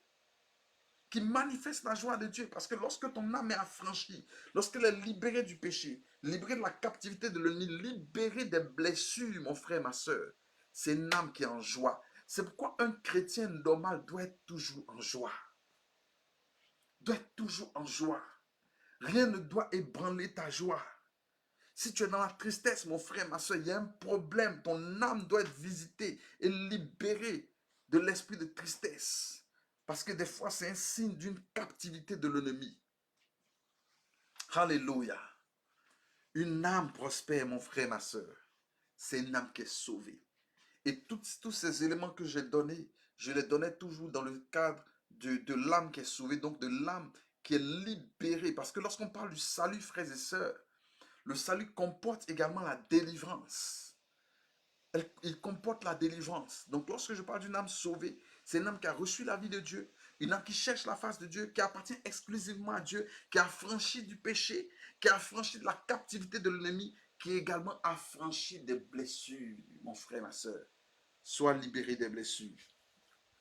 Sois libéré des blessures. Ce soir, je prie que si tu es encore sous le coup de blessures intérieures, tu es encore sous le coup d'amertume, tu vis dans la tristesse, dans l'angoisse, dans l'amertume. Mon frère, ma soeur, je prie que la puissance de l'amour de Dieu vienne te libérer de la tristesse, te libérer de l'amertume, te libérer de l'angoisse. Que le Seigneur libère ton cœur, qu'il décharge ton cœur.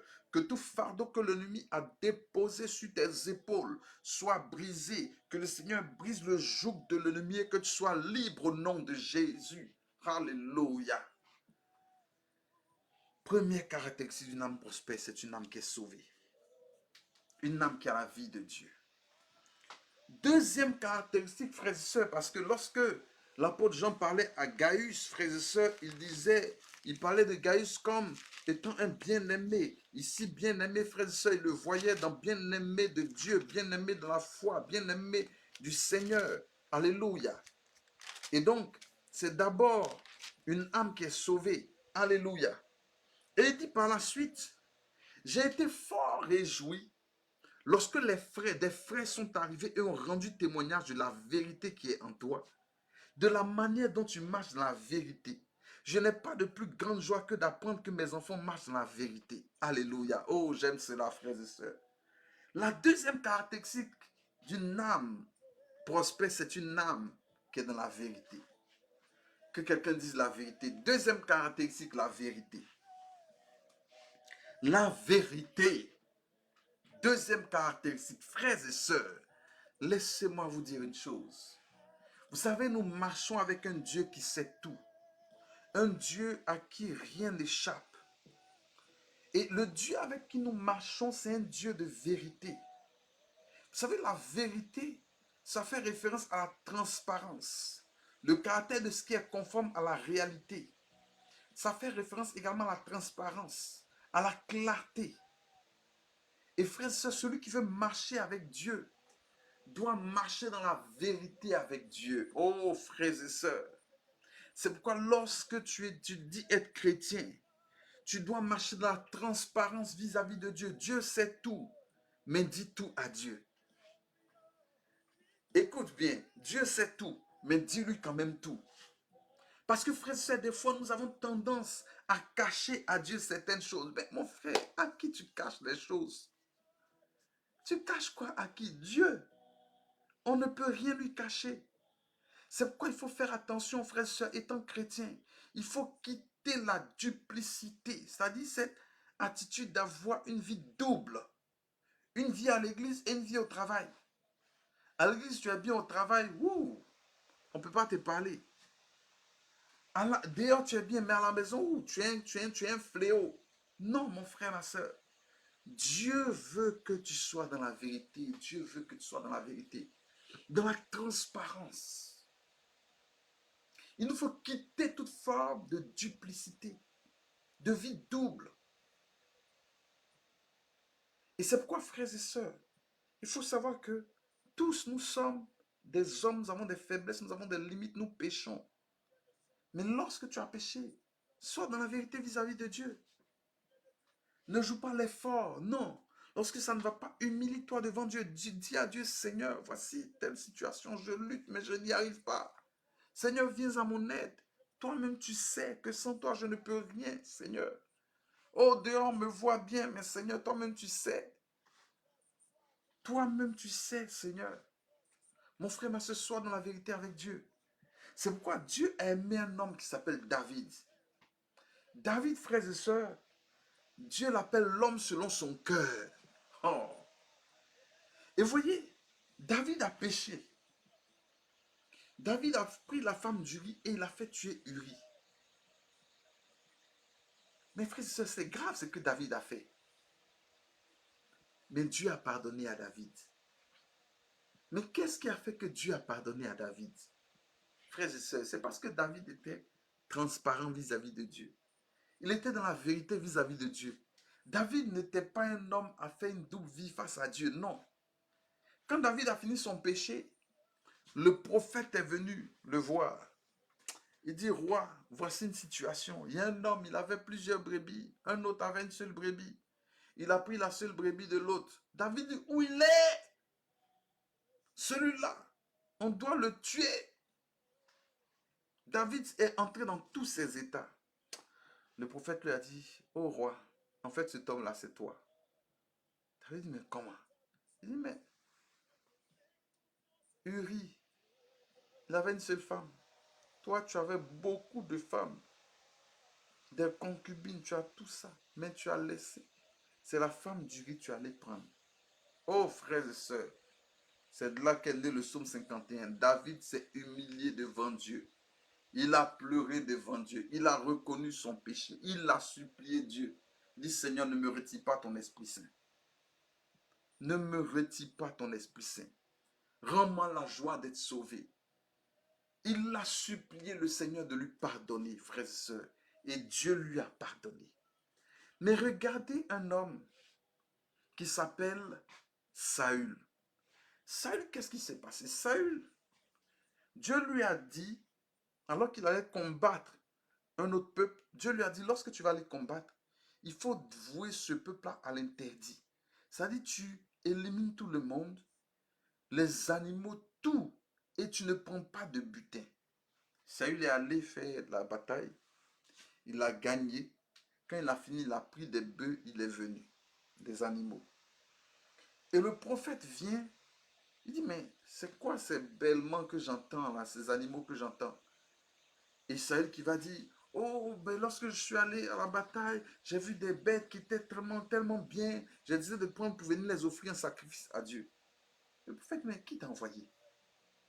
L'obéissance vaut mieux que les sacrifices. Dieu a dit, tu ne prends rien, tu as les prendre. Tu as désobéi à Dieu. Et lui, qu'est-ce qu'il a fait? Il a commencé à demander pardon au prophète.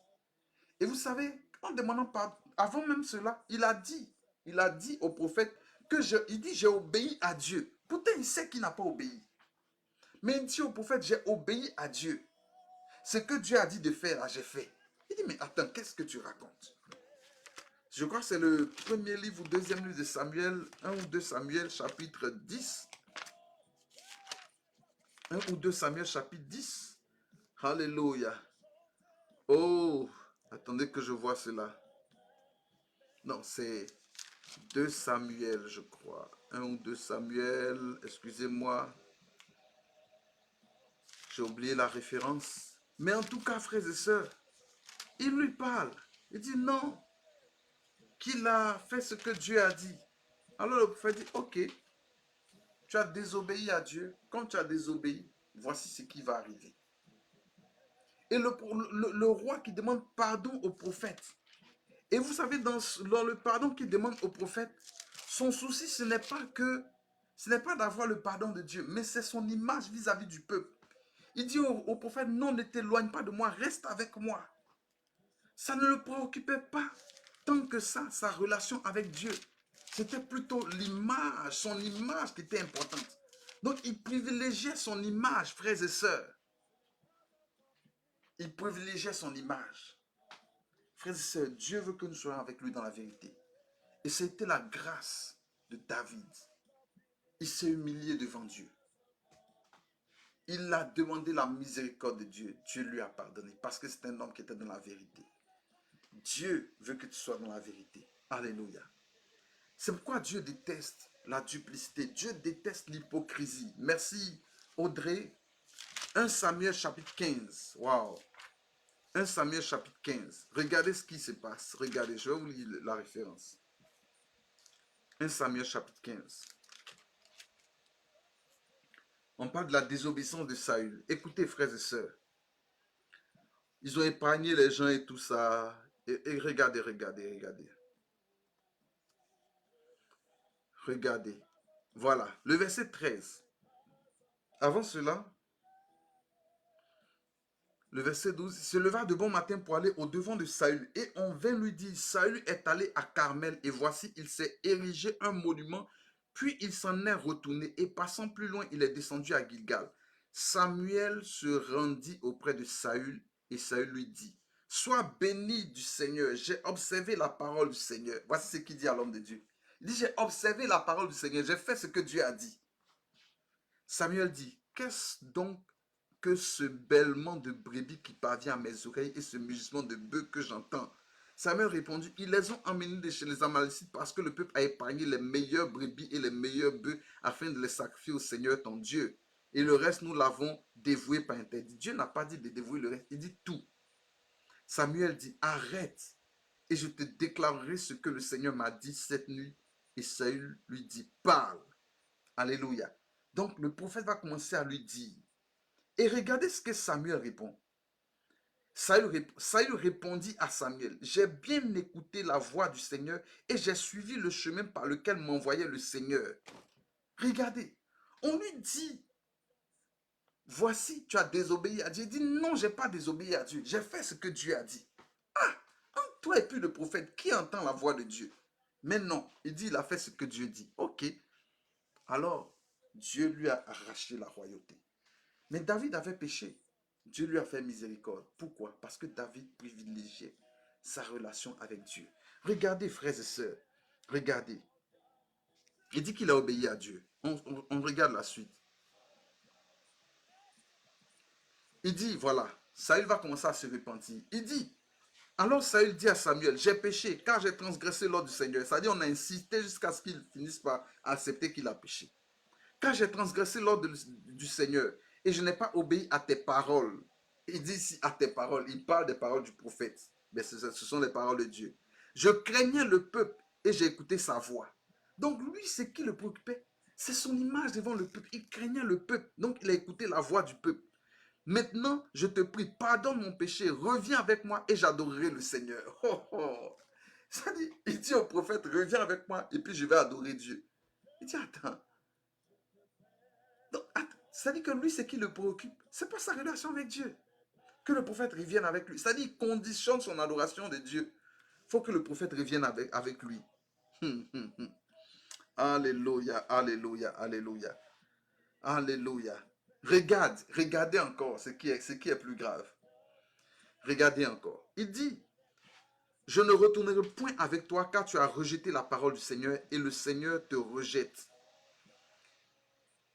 La Bible dit par la suite, et quand Samuel se tournait pour s'en aller, Saül le saisit par le pan de son manteau qui se déchira. Il a attrapé le manteau de Samuel et le manteau de Samuel s'est déchiré. Samuel lui dit, le Seigneur déchire aujourd'hui de dessus toi la royauté d'Israël et il la donne à un autre qui est meilleur que toi. Le verset 30, écoutez bien le verset 30. Saül dit encore, j'ai péché. Ah, j'ai péché, c'est bon maintenant. Maintenant, je te prie, honore-moi en présence des anciens de mon peuple et en présence d'Israël. Reviens avec moi et j'adorerai le Seigneur ton Dieu. Regardez ça. Il dit, il faut m'honorer en présence du peuple. Il faut m'honorer en présence des anciens. C'est-à-dire qu'il faut rétablir mon image. C'est-à-dire que son péché, son image devant Dieu, ce n'est pas ça le plus important. C'est son image devant le peuple. Il faut m'honorer. Voilà, honore-moi. Honore-moi en présence des anciens de mon peuple et en présence d'Israël. Reviens avec moi et j'adorerai le Seigneur ton Dieu. Samuel retourna et suivit Saül. Et Saül adora le Seigneur. Alléluia. Voyez comment la différence entre Saül et Samuel et David. Saül préservait son image. David préservait son image, sa relation avec Dieu. Mon frère, ma soeur, Dieu veut la vérité, il veut la transparence, il veut que tu marches avec lui dans la clarté, dans la vérité, dans la sincérité, dans la transparence. Il faut fuir l'hypocrisie. Une âme prospère, c'est une âme qui marche dans la vérité. Une âme prospère, c'est une âme qui marche dans l'obéissance à Dieu à travers la sanctification.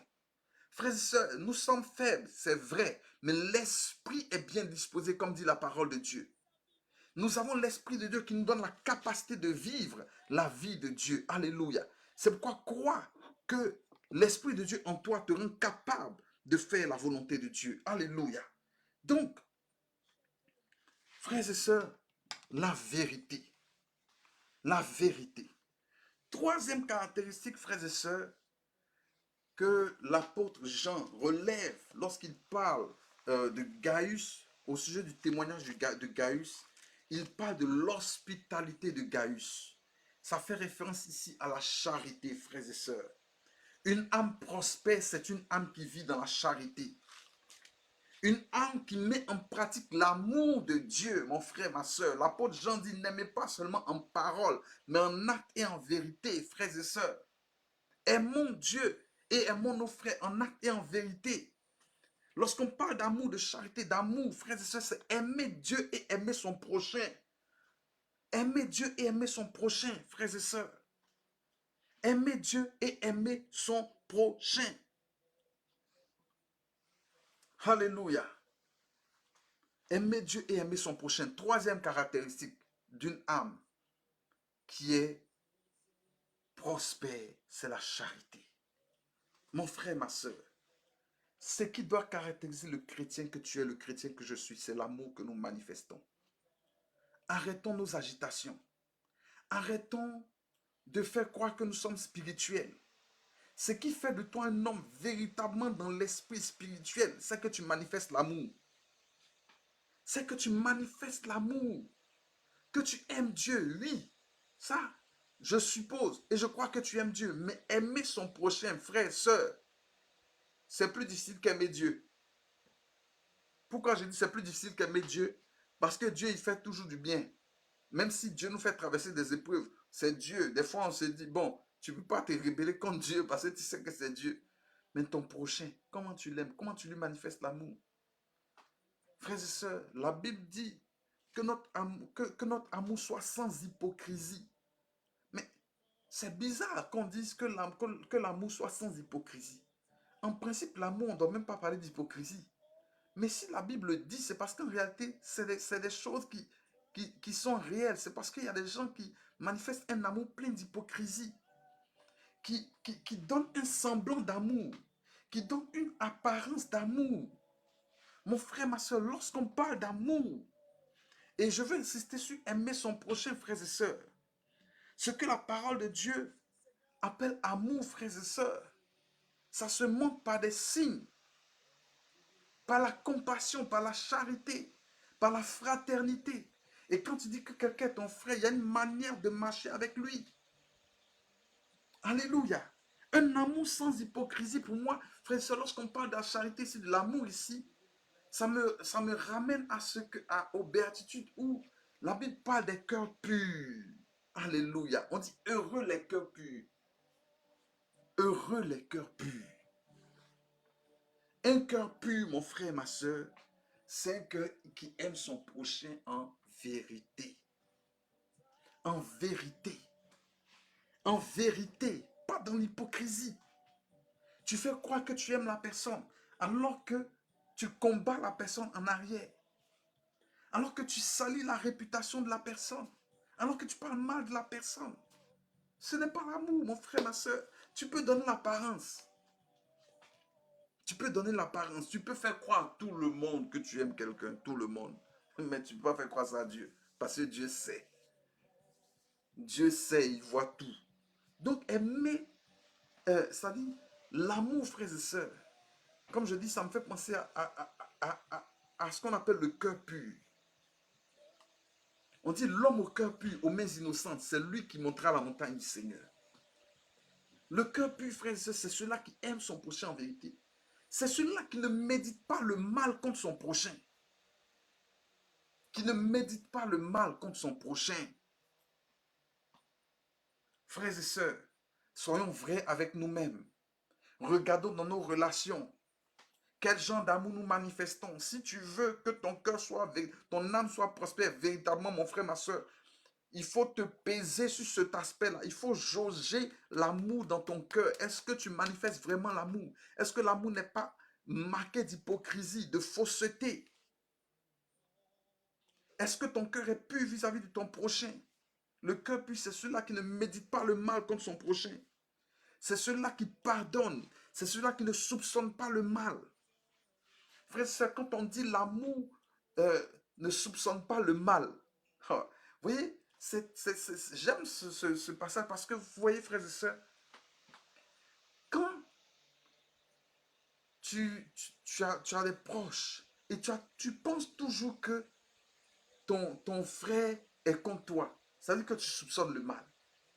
Alors que ton frère, il n'a rien contre toi. Il ne pense même pas mal de toi.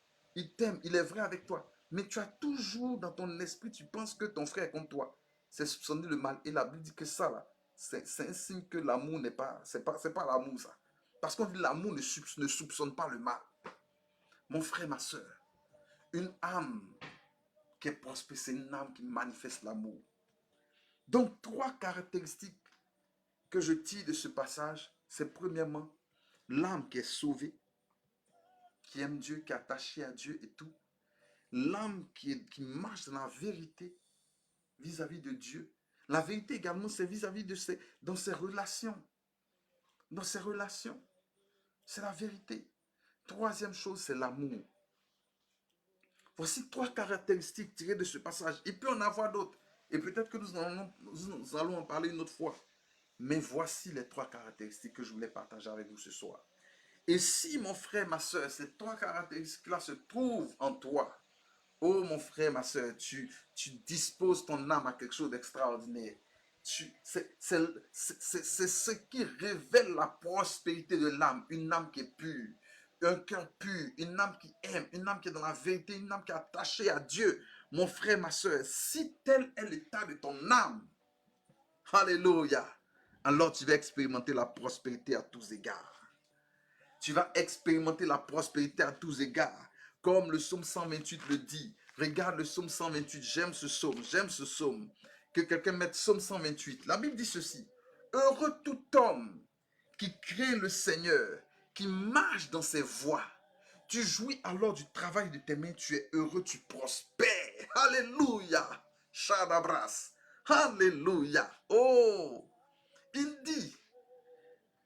Tu jouis alors du travail de tes mains, tu es heureux, tu prospères.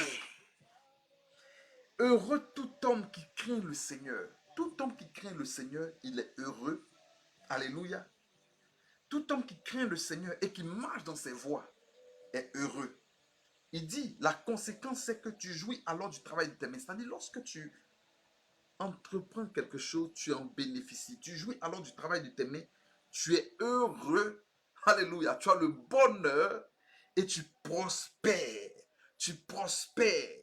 C'est-à-dire que lorsqu'on parle de prospérer ici, frères et sœurs, je vous ramène aux définitions que nous avons données de la prospérité. Frères et sœurs, tu as la paix, tu as la santé, tu avances. Dieu t'aide sur la route. Dieu te fait réussir, il te fait atteindre tes objectifs. Il te fait avoir un voyage prospère. C'est-à-dire que ce que tu entreprends réussit. Alléluia. Dieu t'accompagne dans ce que tu fais lorsque tu es disposé. Lorsque l'état de ton âme est tel, Dieu t'accompagne dans ce que tu fais. Et comment cela se manifeste, frères et sœurs? Lorsque tu vis dans la vérité avec Dieu, lorsque ton âme est ainsi disposée, mon frère, ma sœur, tu attires la faveur de Dieu. Tu attires le regard de Dieu. Et cette faveur, ce regard de Dieu-là, va toucher tous les aspects de ta vie. C'est comme Joseph, frères et sœurs. Joseph a vécu toutes sortes de combats, mes frères et sœurs. Joseph, son âme prospérait. Parce que Joseph, malgré tous les combats qu'il a vécus, toutes les luttes qu'il a vécues, toutes les épreuves qu'il a vécues, Joseph était un homme qui était rempli d'amour. Oh, frères et sœurs, c'est pourquoi en prison, alors qu'il est en prison, faussement accusé, mais il a supporté patiemment l'épreuve. Pendant qu'il était en prison, lorsqu'il voyait des gens qui, le matin, n'étaient pas bien, il dit, mais qu'est-ce qui se passe? Est-ce que ça va chez toi? Est-ce que tu as bien dormi? Pourquoi aujourd'hui tu es triste? Parce qu'il avait le souci de l'autre, parce qu'il regardait son prochain, il faisait attention à son prochain, de sorte que le matin, quand il voit le visage de son prochain, il sait que ce monsieur n'a pas bien dormi. Qu'est-ce qui ne va pas chez toi? Et c'est alors que les gens lui racontent leurs rêves, frères et sœurs. Joseph était rempli d'amour. Joseph était un homme de vérité. Il marchait dans la transparence. Il ne marchait pas dans la fausseté. Alors qu'il était dans la maison de Potiphar, qu'il avait le contrôle de tout, la femme de Potiphar s'est intéressée à lui. Elle est venue, elle a voulu avoir des relations avec lui. Mais Joseph dit non, je ne peux pas faire ça, mon patron. Il m'a donné le contrôle de tout. Il m'a honoré, il m'a donné tellement d'importance. Mais il ne t'a pas donné à moi. Je ne peux pas faire ça. Frères et sœurs, il y a certaines personnes qui sont prêtes à taper dans ton dos à la moindre occasion. À la moindre occasion. Ce n'était pas le cas pour Joseph. Joseph dit non, je ne peux pas faire ça. C'était un homme qui marchait dans la vérité, dans la droiture. Il avait le cœur pur. Il aimait Dieu. La faveur de Dieu a parlé pour lui. La faveur de Dieu a parlé pour lui. Même dans les épreuves, frères et sœurs, Joseph avait toujours la paix. Alléluia. La main de Dieu a fait sortir Joseph de prison. Frères et sœurs, lorsque tu es ainsi disposé, frères et sœurs, la faveur de Dieu te fera sortir toujours des situations les plus complexes. Je dis, il y aura des combats. Il y aura des combats. Il y aura des pièges qui te seront tendus. Dieu va te faire toujours sortir de ces situations. Les complots comme ça a été monté contre Joseph, Dieu te fera toujours sortir des situations. Oh, mon frère et ma soeur, la faveur de Dieu va parler ainsi pour toi. La faveur de Dieu va parler ainsi pour toi. Cette faveur-là va faire que là où tu arrives, les portes sont ouvertes parce que tu ne sais pas pourquoi, mais lorsque les gens te voient, tu as la faveur des hommes parce que tu as la faveur de Dieu. Parce que Dieu est avec toi. Il t'accompagne dans ce que tu fais. Ça fait que là où tu arrives, alors que tu n'as rien fait encore, tu n'as même pas ouvert la bouche, ça dit que les gens ils veulent t'aider sans même savoir qui tu es, sans même te demander quoi que ce soit en retour. Ils te voient et puis disent, je ne sais pas pourquoi, mais j'ai envie de t'aider. Oh frère, il ne sait pas pourquoi, mais il a envie de t'aider. Alors que tu cherchais une solution, tu n'avais pas de solution, tu arrives dans un endroit où tu ne connais personne, mon frère, ma soeur. Quelqu'un vient, il dit, mais de quoi tu as besoin? Il vient, il t'aide. Pourquoi? Parce que, frères et sœurs, la faveur de Dieu, c'est comme une huile qui est sur toi. C'est comme une huile qui est sur toi. C'est-à-dire, comme si on t'a oint de quelque chose. Et que cette huile-là fait que tu attires le regard. Tu attires le regard. Et cette faveur-là, frères et sœurs, elle attire le regard de deux façons. Il y a le regard de ceux qui te veulent du bien et attire aussi le regard de l'adversité. C'est pourquoi des fois tu vis des combats que tu ne comprends pas. Tu n'as rien fait aux gens, des gens sont contre toi. Quand quelqu'un est animé d'un mauvais esprit, qu'il voit un homme qui a la faveur, ça suscite quelque chose de négatif. Quand il est animé par l'esprit de l'ennemi, ça suscite quelque chose de négatif.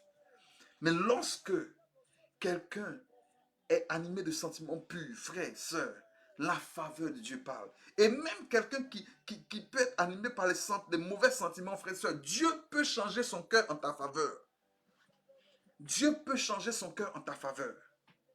Regardez, frères et sœurs, Néhémie, alors qu'il pensait à rebâtir les murs de Jérusalem, le roi de Babylone, là où il était en captivité, un jour l'a vu dans la tristesse. Il dit, mais qu'est-ce qui se passe? Il dit, non, ça va. Il dit, non, mais il y a quelque chose qui ne va pas. Il semble que tu es malade.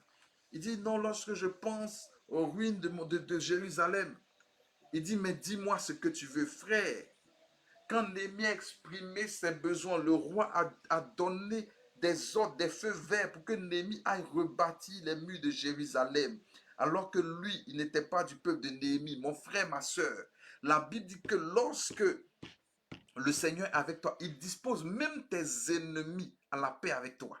C'est-à-dire ceux même qui veulent te combattre là, Dieu fait qu'ils sont en paix avec toi parce que Dieu veut te favoriser. Mon frère, ma soeur, la prospérité qui vient de Dieu, la prospérité à tous égards, c'est comme ça qu'elle va se manifester. Dieu va bénir ton activité professionnelle. Ou encore Dieu va te donner des idées divines, comme dit mon père spirituel, des idées divines. C'est-à-dire qu'une idée qui vient de nulle part, simple, tu fais la chose et puis pouf! Voici la prospérité qui arrive, l'abondance qui arrive.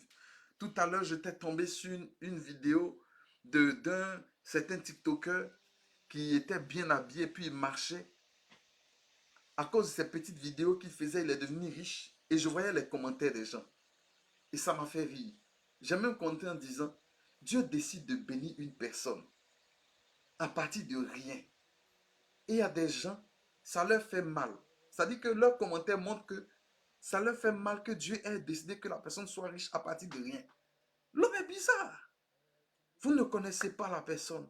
Vous ne connaissez pas ses luttes. Vous ne connaissez pas sa relation avec Dieu. Vous ne connaissez pas les souffrances que la personne a traversées. Dieu dit, toi là, je veux te rendre riche. Il a rendu la personne riche. Et puis il y a des gens qui sont jaloux. Mon frère, ma soeur, ça c'est quoi ça? Donc vous voyez, frères et sœurs, Dieu peut décider c'est-à-dire que de te propulser en avant. Ça peut être par ton travail qu'il va bénir. Il va faire que dans ton travail, tu vas exceller. Tu produiras des résultats extraordinaires. Les gens seront tellement contents de ton travail. On va te favoriser, on va te pousser en avant, te faire avancer là où tu es. Et vous savez, le travail, c'est un canal de bénédiction. Dieu utilise le travail pour rendre quelqu'un riche. Donc Dieu va utiliser ce travail-là pour te rendre riche. Ou encore, ça peut être que Dieu va mettre sur ton chemin des personnes qui t'aiment sans intérêt, qui t'aiment d'un amour pur et qui sont disposés à t'aider, qui sont disposés à te faire du bien. Tu arrives pour rien, la personne décide de t'aider. Alors que peut-être que, c'est-à-dire que tu pensais à faire des choses, peut-être à monter une affaire, et la personne dit, je sens que je dois t'aider, dis-moi ce que tu veux, je veux t'aider. Et tu fais, la personne t'aide. Ou encore, dans tes affaires, tu dois rencontrer des gens, mais tu n'as pas les relations qu'il faut. Mais tu tombes sur des personnes qui te mettent dans des connexions prophétiques jusqu'à ce que tu atteignes ton objectif. Ou encore, tu as une idée banale, je dirais une idée banale d'affaires que tu veux monter. Tu montes cette petite affaire et tu vois qu'elle est propulsée en avant. Frère, sœur, en réalité, ce qui distingue un homme, ce n'est pas simplement ses qualités. Tu peux avoir des qualités, tu peux avoir des connaissances et tout cela. Mais la faveur de Dieu va te propulser en avant. Je veux prier ce soir pour chacun de nos frères et sœurs. Et je veux prier. Vous savez, je dis souvent, lorsque tu vas à un rendez-vous d'affaires ou tu vas à une entrevue, prépare-toi sur le plan intellectuel et tout ça, prépare bien ton entrevue. Mais lorsque tu pries, demande une chose, la faveur de Dieu. Demande une chose, la faveur de Dieu. La faveur de Dieu. La faveur de Dieu, c'est ce que Esther a eu. Lorsque Esther devait aller rencontrer le roi, on dit que quand tu vas dans la cour du roi sans y être invité, si le roi ne te tend pas son sceptre, tu es frappé de mort. Mais qu'est-ce qui s'est passé? Esther est entrée dans 3 jours de jeûne pour que lorsqu'elle entre chez le roi lui tende son sceptre. Autrement dit, quelle est la faveur du roi? Mais frères, ces 3 jours de jeûne, elle a cherché la faveur de Dieu. Parce que frères et sœurs, elle s'est ointe. Vous savez, elle s'est pommadée, elle a mis de l'huile sur elle, c'est-à-dire qu'elle s'est fait bien. Donc, l'huile-là, c'est le signe de l'onction, de la faveur de Dieu. Donc, quand tu vas à un rendez-vous d'affaires, tu vas à une entrevue, demande la faveur de Dieu. Que Dieu t'arrose de sa faveur. Lorsque tu auras cette faveur, mon frère, ma soeur, en plus de t'être préparé, lorsque tu vas arriver, tu n'auras pas besoin de dire beaucoup de choses. Tout ce que tu vas dire, les gens seront contents. Tout ce que tu vas dire, les gens vont trouver que c'est extraordinaire. Oh frère et sœurs, je sais de quoi je parle. Tout ce que tu vas dire, ils vont trouver que c'est extraordinaire. Quand tu vas dire une idée banale, ils vont dire waouh, mais on n'avait pas pensé à ça. Waouh, ils vont trouver tout ce que tu dis extraordinaire. C'est comme je suis tombé un jour sur une vidéo où c'était dans les Émirats, un homme qui devait parler, apparemment ça devait être un prince. Et il a pris le micro, il ne savait pas quoi dire. Et quand il a commencé, il a fait ça. Tout le monde a commencé à applaudir.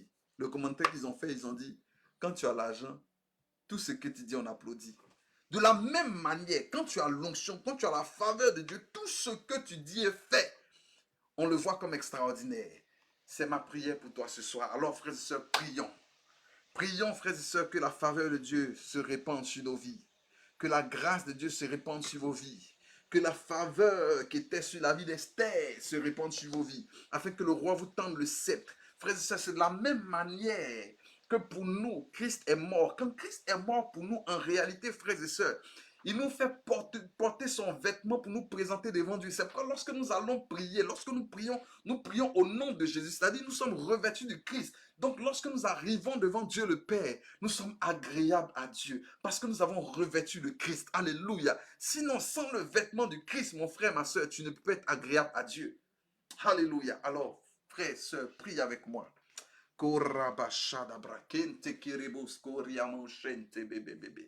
Père, nous te bénissons et nous te louons. Nous te disons merci pour ta fidélité. Te disons merci pour ta parole qui est esprit et vie. Merci, oh Dieu, toi qui es venu nous parler ce soir. Merci pour ta parole de vérité, Seigneur, ce soir. Ce que nous désirons, c'est que notre âme prospère. C'est que l'état de notre âme, Seigneur, prospère. C'est que nous puissions te plaire, Seigneur.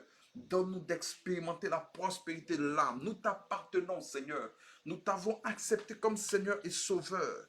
Nous te prions de venir par ton esprit, nous aider, nous rendre capables de vivre la vie qui vient de toi. Seigneur, établis-nous, ô Dieu, dans la sainteté. Établis-nous dans la sainteté, Seigneur, que nous t'appartenons de façon totale et absolue, Seigneur. Que nous soyons affranchis, Seigneur, de toute forme de péché. Je prie ce soir au nom de Jésus, que la puissance de ta grâce parle pour chacun de nous, afin que, ô Père, là où nous succombons au péché, que ta grâce parle pour nous relever au nom de Jésus. Tu dis dans ta parole, pensez que vous êtes morts au péché et vivants pour Dieu. Seigneur, nous prions ce soir. Au nom de Jésus, nous déclarons que nous sommes morts au péché et vivants pour toi. Nous prions que ta main puissante, Seigneur, nous délivre de toute forme de captivité de l'ennemi. Que ta main puissante nous délivre de toute forme de captivité de l'ennemi. Mon frère, ma soeur, demande que la main de Dieu te délivre de toute forme de captivité, de toute forme d'emprise, de toute forme de lien. Que le Seigneur te délie ce soir au nom de Jésus.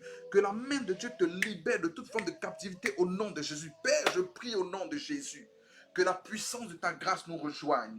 Seigneur, là où tes enfants sont sous un quelconque joug, je prie que ta main puissante vienne casser le joug. Vienne casser le joug.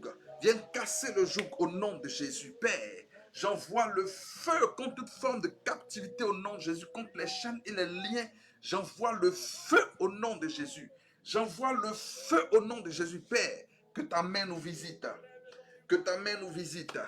Que ta main nous touche. Que ta main nous touche, Père, au nom de Jésus. Korabache, kerebebebebebe. Kerimauso, karebase, kerebebebebe. Mon frère, ma soeur, tu vas prier avec moi là où tu es. Je t'invite à poser la main sur la tête en priant. Tu vas demander au Seigneur que sa main puissante te visite et te libère de toute forme de captivité. Te visite et te libère de toute forme d'emprise. Que tout ce que l'ennemi, toute forme de captivité sous laquelle l'ennemi t'a placé, soit brisé au nom de Jésus. Que les liens, les chaînes soient cassés au nom de Jésus. Korababa, mets la main et demande cela au Seigneur. Père, je prie au nom de Jésus. J'envoie ton feu. Que ton feu nous visite. Que ton feu nous touche. Que ton feu, Seigneur, nous visite, nous touche et nous libère de toute emprise. Au nom de Jésus. Père, que ta main puissante nous libère et nous restaure. Par la puissance du nom de Jésus. Alléluia. Seigneur, étends ta main sur nos vies et visite-nous, libère-nous. Je prie ce soir, ô Père, que la puissance de ta grâce visite nos cœurs. Que là où nos cœurs, Seigneur, sont affectés par l'amertume, par l'angoisse, par la tristesse, Seigneur, que ces sentiments-là quittent nos cœurs, que nos cœurs soient visités et restaurés par la puissance de ton amour, que la puissance de ton amour rétablisse nos cœurs dans la paix, dans la joie, au nom de Jésus, que la puissance de ton amour rétablisse nos cœurs dans l'amour véritable au nom de Jésus. Seigneur, nous chassons de nos cœurs toute forme d'hypocrisie. Nous chassons de nos cœurs toute forme de jalousie. Nous chassons de nos cœurs tout sentiment qui n'est pas de toi. La jalousie, l'hypocrisie, tous ces sentiments qui viennent de l'ennemi, qui quittent nos cœurs au nom de Jésus. Et que nos cœurs, Seigneur, soient rétablis dans la paix, dans l'amour, dans la joie au nom de Jésus. Seigneur, établis-nous dans la vérité, dans l'amour au nom de Jésus.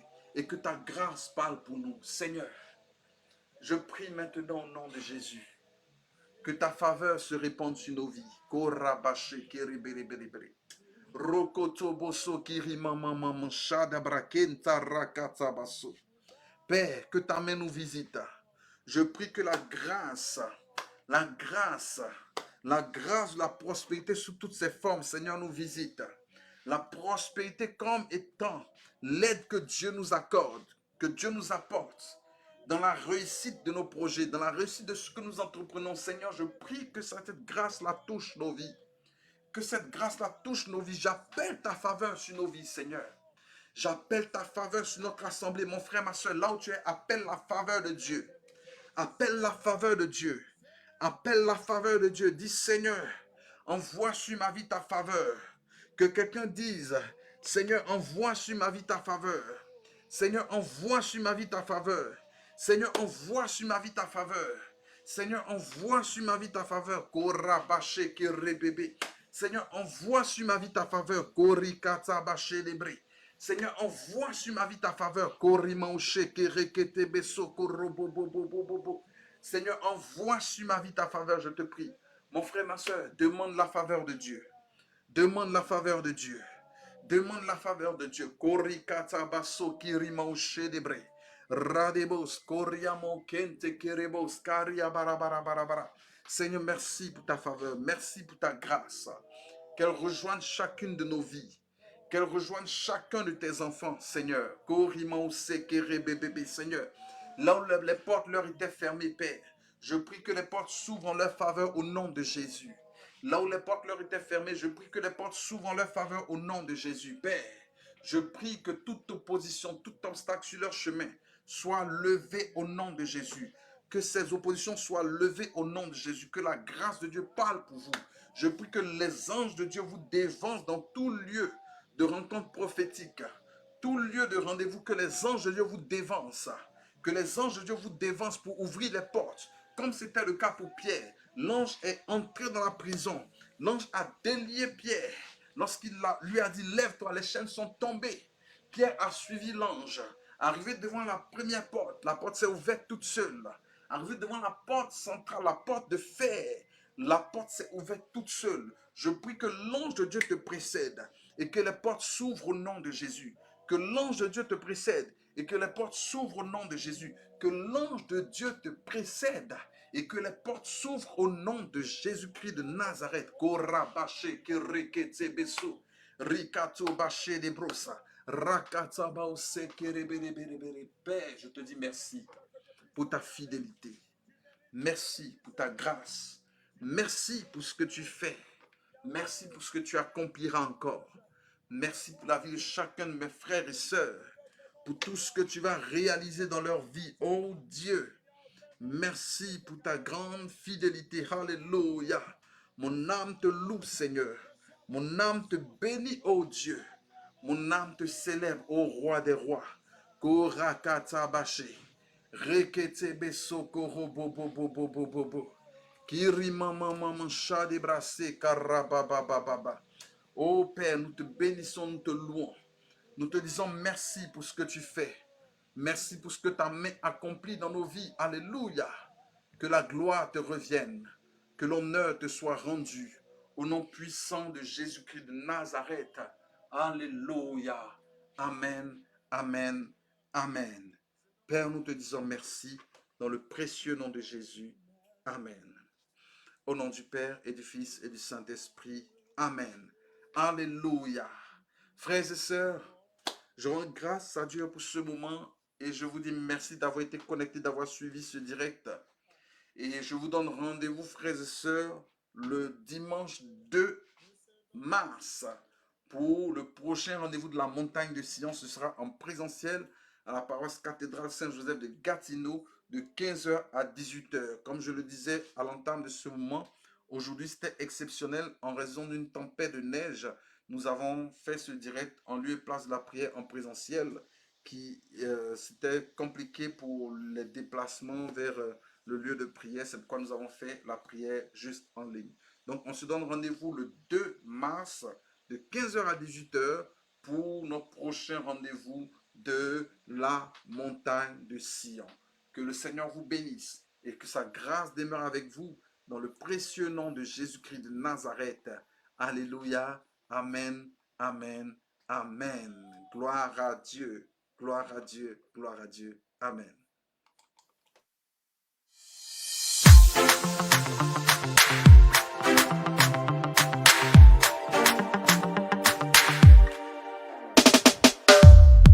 Mon Dieu, tu le sais, ma voix ne pourra pas exprimer en entier ce que je ressens pour toi. J'utilise ces phrases pour essayer de dire que c'est toi mon essence, ma raison de vivre. Tu m'as séduit et tu m'as touché. Tel que je suis, tu m'as tellement aimé. Moi aujourd'hui, je veux t'honorer par ces mains levées. Je veux chanter, hey, yeah. Jésus, oh, oh, Jésus, oh, oh. Seigneur, je veux t'aimer, t'adorer, hey, yeah. Jésus, oh, oh, Jésus, oh, oh. Seigneur, je veux t'aimer sans calculer, sans calculer, hey, yeah.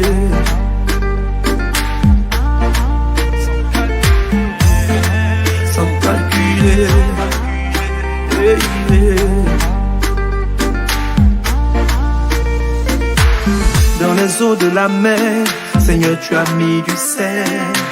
Dans le ciel, les nuages, dans mon cœur, Yeshua. Tu as su me parler, tu as pu me changer. J'ai appris à t'aimer et encore je veux t'aimer. Tu m'as séduit et tu m'as touché. Tel que je suis, tu m'as tellement aimé. Moi aujourd'hui, je veux t'honorer par ces mains levées. Je veux chanter, hey, yeah.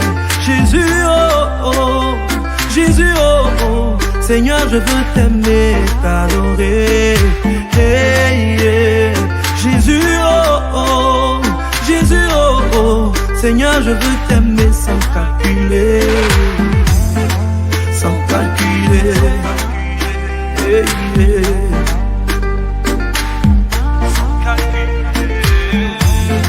Sans calculer, hey, yeah.